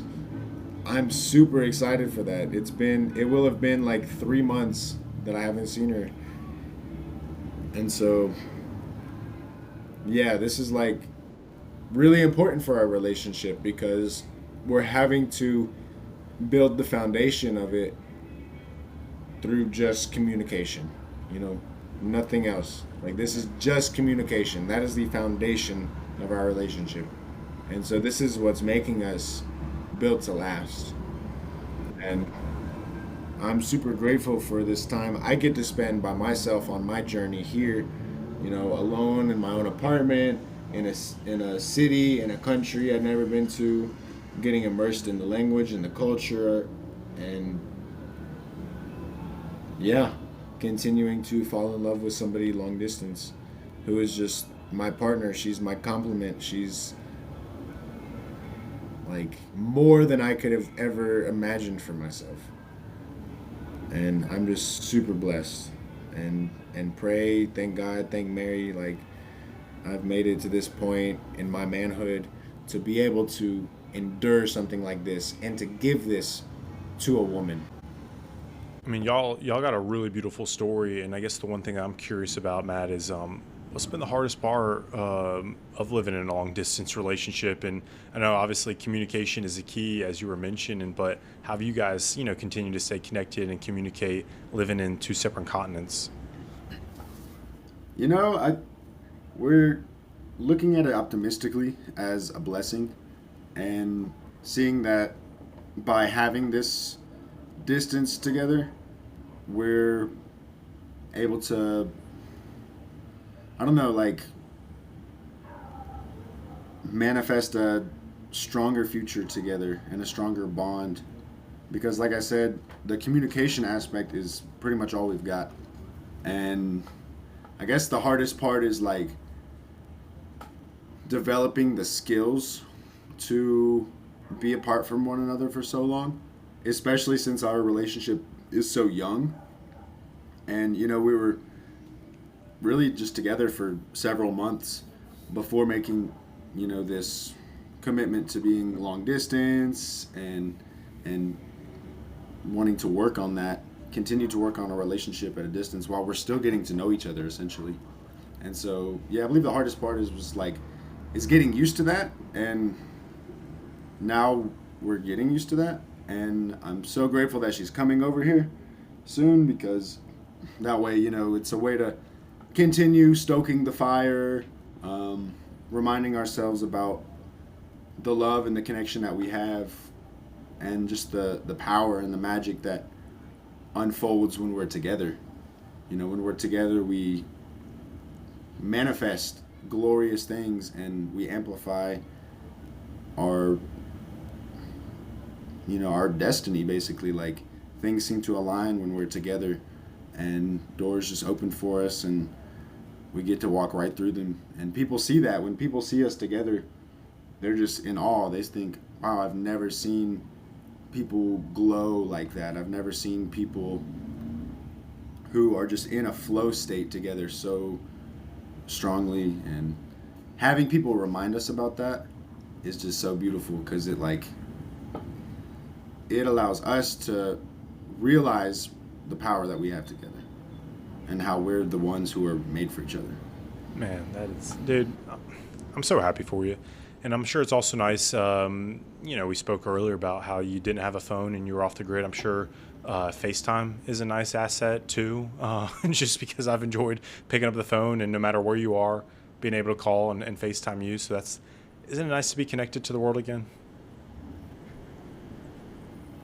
Absolutely.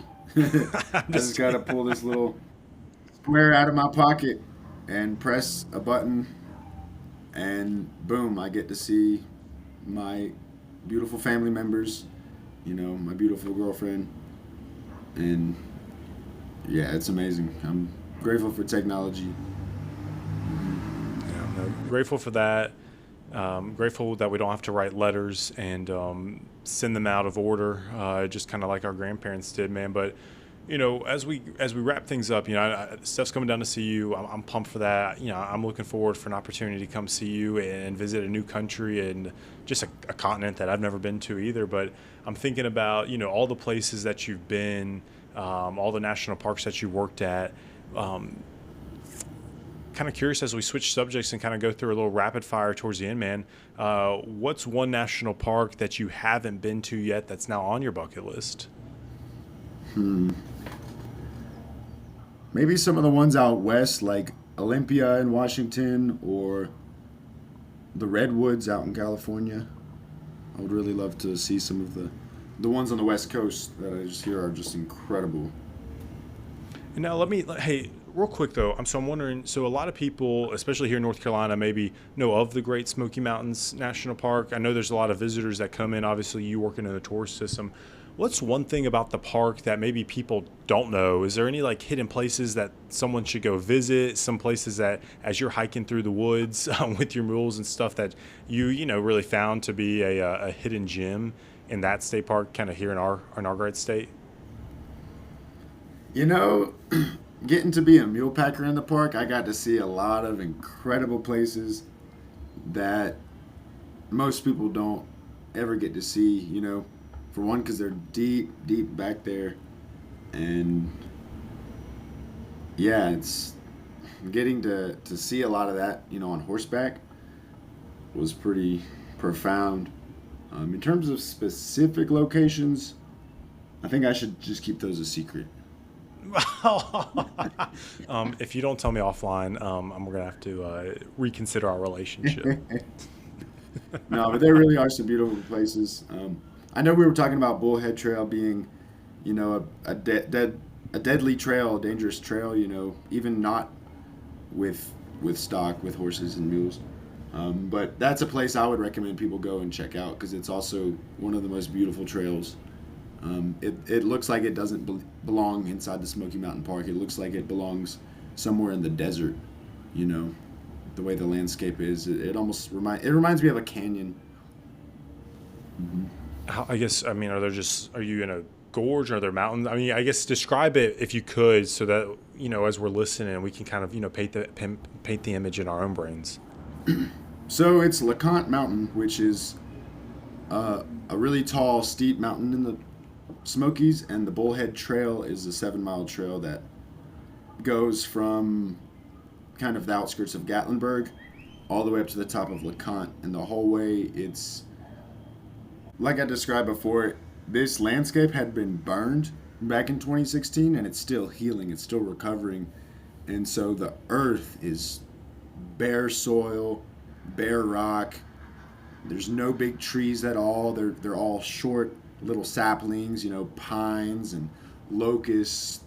So you can see pretty far, into the gorges, to the neighboring mountain ranges, and yeah, it's very desert-like and just parched earth all the way through. Steep drop-offs.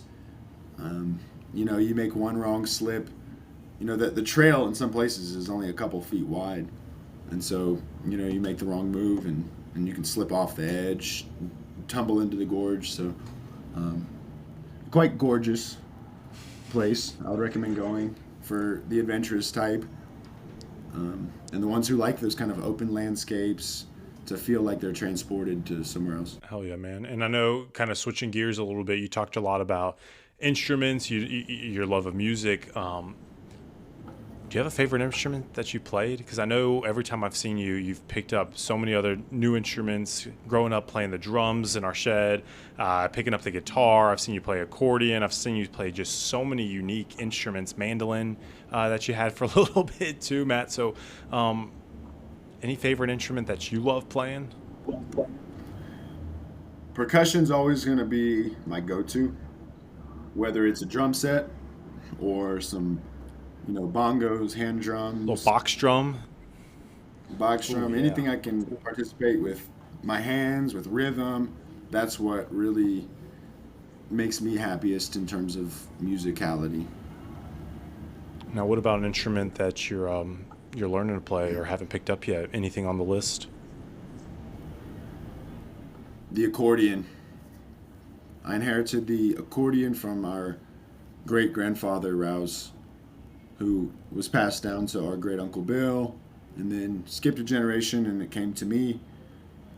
And I have tried playing it. I've learned a few things here and there, but I'm not quite an accordion player yet. Yet. That would involve, yeah, exactly. That's definitely something I'm going to continue the legacy on throughout my life, and to continue picking that up and learning it. It requires, a lot of technique with the left hand, with the keyboard, and then with the right hand, coordinating the bass notes and chords that you're pushing down with buttons. And then there's the rhythm aspect when you're pushing the wind, which changes the intonation, whether you're pushing in or out. And so just learning all that, it's like, has like four dimensions to it, so it takes it takes both sides of your brain working at once. So definitely a skill I'd love to pick up. And now, kind of sticking on the music side, growing up, obviously we shared a room for a long time. You were my first roommate, so shout out to you. But what I've always loved is your influence of music for me, in a sense that I didn't really know the Grateful Dead before you. I knew of Pink Floyd because, I mean, they are who they are, but you having a Dark Side of the Moon poster on your side of the wall, and just a lot of that. Is there a favorite band that you have, or one that you're continuing to listen to these days? Favorite bands? It's hard for me to pick a favorite because I'm always exploring new music, and I'm always listening to older music, I've grown up listening to. And yeah, it's really hard for me to pick a favorite. But you mentioned a couple bands who are always going to be up there on my list, for sure. Talk about, all right, so I'm gonna call you out and put you on the spot a little bit, because you got a really, really cool tattoo talking about how some of these bands influenced you. Share a little bit more about that story, man, because it's one that when you told me and you showed me, one, it's a badass fucking tattoo. But just hearing the story behind it, would love for you to share that with others. Yeah, so this on my leg, on my back of my left calf, I got a deer skull, and in the center of the forehead, it has the Grateful Dead steely symbol, the lightning bolt, and in the background, behind the deer skull, has the Dark Side of the Moon symbol. And for me, I wanted to commemorate two bands who, throughout my life, since my childhood, had been, I would say, the most influential on me in terms of my own musical development and my own, I guess, style and where I like to take music, which is in the form of a very poetical sense when it comes to the lyrics, and then Whereas these bands, most of their performance is entirely instrumental. And especially Grateful Dead, they have that jam band persona, and that's just something that really resonates deeply with me. Oh yeah, man. One band to put on your radar if you haven't listened to them yet, Goose, jam band that some buddies of mine have introduced me to over the last couple of years, and I mean those guys rock. I guess Goosemas in Charleston each year, but just someone if you haven't listened to them yet and just like that type of music, highly recommend. But another thing that is really fascinating about you, Matt, and that you've introduced me to as well has been your fascination and love for mushrooms. And obviously when people think about mushrooms, because I talk to this all the time, I'll be like, oh yeah, I take functional mushrooms, and my coworkers all look at me like I'm just like tripping balls every single day. I mean, it might seem like that with how crazy I can be, but I'm also just talking about like no, like lion's mane, turkey tail, some cordyceps, reishi, mushrooms like that. So how did that fascination start? Because I'm grateful for you introducing me to some of those, just kind of holistic approach to medicine, because I feel sharper. I mean, knock on wood, immune system has been, pretty good. Probably, hopefully, for some other reasons as well. But I'm very fascinated to learn more about how you got into this interest of mushrooms. And kind of follow up question after that: what's your favorite type of mushroom is? Sure, man. I started getting into mushrooms back several years back. I spent a summer in Yancey County, North Carolina, CeeLo, on this farm called Mountain Gardens, and it was run by the original creator of that farm as like a ecological paradise with, medicine, Chinese medicine, Appalachian medicine. Mr. Joe Hollis was the mastermind of that, and he passed a couple years ago. And getting to stay there and have like a apprenticeship slash kind of botanical medicinal immersion, that was my first deep exposure to like plant identification, mushroom identification, and working with medicine on that level. And I was surrounded by people who knew a lot about this, and I even got to participate in different mushroom walks, specifically led by people who are like expert mycologists, in the field of mushroom identification, and they know how to use these mushrooms, how to properly identify them. And that's just something that really resonated with me and really made me excited to learn that stuff. And that's something I've always wanted to continue learning. And so even here in Colombia on my school's campus that I work at, just, a month ago, I just happened to spot a reishi mushroom growing on some tree that, I don't know the species of tree, but I knew that species of mushroom, or at least that genus, Ganoderma, and I could recognize it. And so I started, telling other people about it and processing the mushrooms. And yeah, surely I'm going to, give out medicine to my coworkers and stuff. And I don't know, that's just something that brings me so much joy, is working with medicine from the forest and mushrooms. And in terms of my favorite mushroom, that's really hard to pinpoint, but one that always comes to mind would be turkey tail. I think turkey tail is the most beautiful mushroom, and so small, so easy to overlook. Most people, step over a log, there's turkey tail growing on it, they don't think anything of it. Me, I sit down and I am looking deeply into the intricate patterns. Not one turkey tail mushroom, Trametes versicolor, is going to have the same pattern or combination of colors on it. I've seen the most beautiful combinations of colors: royal blues, deep purples, golds, crimson reds, just all in just beautiful, intricate, like ribbons just coming out of these logs. So yeah, and turkey tail is just amazing medicine, amazing immune modulator. People who take it while they're going through chemotherapy have had better results in terms of like actual survival and resistance to the kind of immunodepletion that comes with chemotherapy. And yeah, that's one that I always make sure to have turkey tail medicine on hand and just take it, regularly because why not? I mean, obviously, so I mean, we mentioned, psilocybin, something that people think of when shrooms, mushrooms, right? But why do you think mushrooms aren't as popular as mainstream? I mean, I think they are maybe a little bit more because whether it just be AI listening to me and I'm scrolling on, Instagram or something like that, I get more advertisements, and of course I click on it and I'm curious, and that's what that's what Google is selling my information for, is a lot of mushroom stuff. But I'm starting to see it a little bit more. But why do you think it's not as popular as it probably should be?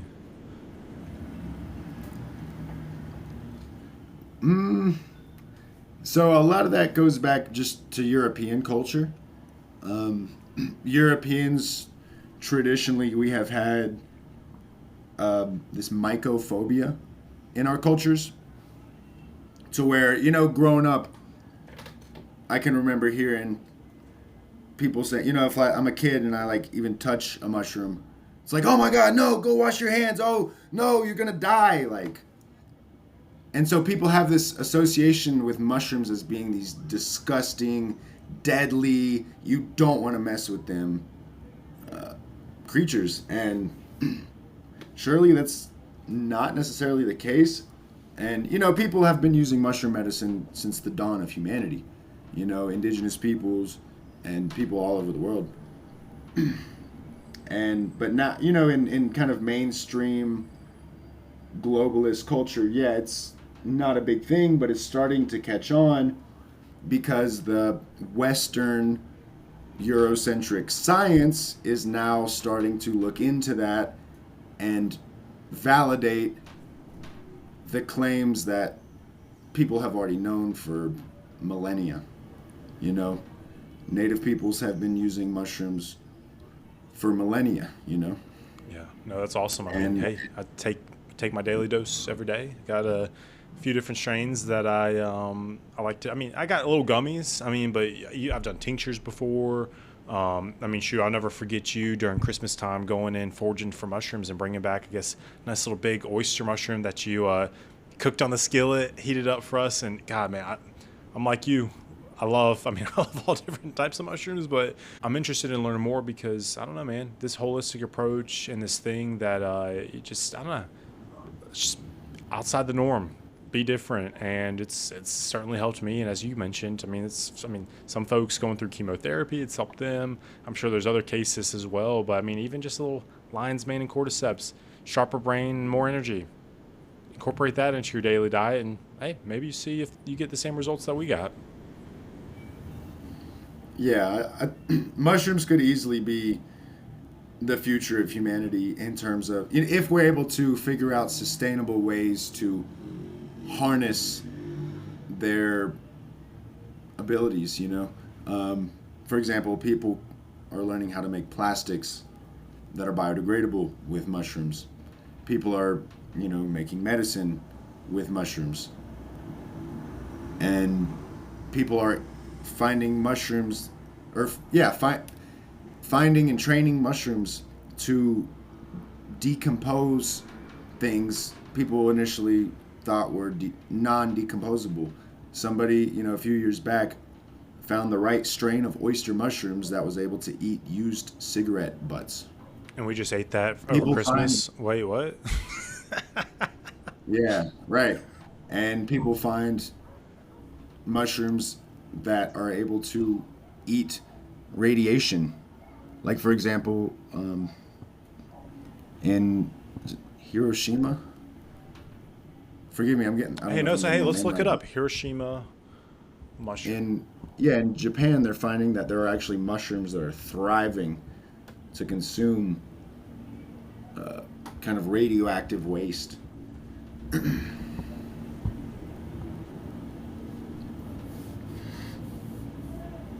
Well, unfortunately, I don't know what AI. Maybe. Well, this is owned by Google. This is Google's AI, so they probably don't want you to know this. But it does say there's no evidence to suggest that mushrooms in Hiroshima specifically are eating radiation, or that this phenomenon is a significant concern in the region. But I'm sure there's more research that we can do because fungi that feeds on radiation are growing on the walls of Chernobyl's ruined nuclear reactor. So Chernobyl, hey, that's what it is. Chernobyl. There we go. Yeah. Man, interesting. It I absorbs the knew it was some radiation and radiation. converts it into a usable source of energy. Yeah. Yeah, so forgive me, I got the name wrong, but regardless, yeah, like radiation can be treated with mushrooms, pollution can be treated with mushrooms. Mushrooms have such a complex genome. They have they contain genes to the collective of all mushrooms in the world have enough genes to decompose everything. Everything. And that's what they're starting to find out, just the tip of the iceberg with it. So, I truly believe that with enough dedication and enough investment, like with mushrooms, we have the science and the technology to really unleash an incredible era of mycology that can, save humanity from all the destruction that we've created. Yeah, I mean, And, World War and the Three, health. nuclear bombs. Hey, let's just lean on our mushroom friends. Mm-hmm. Yeah, man. Well, I appreciate you so much for joining us and hopping on and just sharing a lot more about your story, whether it be about your love for mushrooms, your love of music. I mean, finding a woman that you love, and then also just the story that not a lot of people can resonate with, just in terms of what you've had to deal with. But man, I think, again, like I mentioned earlier, you've changed my mind and helped shape my perspective around a lot of different things, because at the end of the day, you are who you are, and who you are is just a good, kind, wholehearted person that just wants to treat others the way that you want to be treated, if not better. And so, last question that I'm just thinking of, man. So you're spending time teaching in Colombia. You've been fairly nomadic over the course of your life, but what's next for you? What's in the next chapter as several months left in this journey here in Medellin, but when you kind of see the vision for what's in the future for you, where do you see that take you? As long as I get to spend my time in the great outdoors, working with the earth and working with, a community that loves working with the earth and getting to serve people and serve the environment in whatever capacity I'm able to lend to the world, that's what I want to find myself doing. Whether there's environmental education aspects, whether there's agricultural aspects, whatever it takes to be a steward of the environment and of the community, that's where I'm going to be. Hell yeah. No, I love that, dude. And appreciate you again. Hey, you've been my day one since the beginning. First roommate, first best friend. And just at the end of the day, man, just continue to be proud of everything that you do and everything that you've accomplished along the way, because you're different, but in all the good ways. And so just, hey, keep being you, keep being different. Appreciate you, man.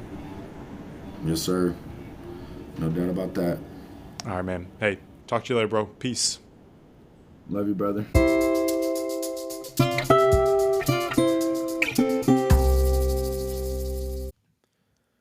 Well, that's it for this episode of Relatable Takes. Big thanks to my brother Matt for laying it all out there, from the heavy stuff like losing an eye to police brutality, living in Colombia, time in Peru, love across borders, his enjoyment of music, functional mushrooms, you name it, a lot that we unpacked, but it's been real, it's been relatable, and I hope that you've all found something that you can take home and resonate with, because at the end of the day, it's a crazy journey that we're all on, but we have each other to lean on and support each other. So if you like what you heard, do us a solid, hit the like button, subscribe wherever you're listening, follow us on X at Relatable Takes, or on Instagram, YouTube at Relatable Takes Show. I'm your host, John Rous. Y'all take care of each other, pay it forward, treat each other with kindness.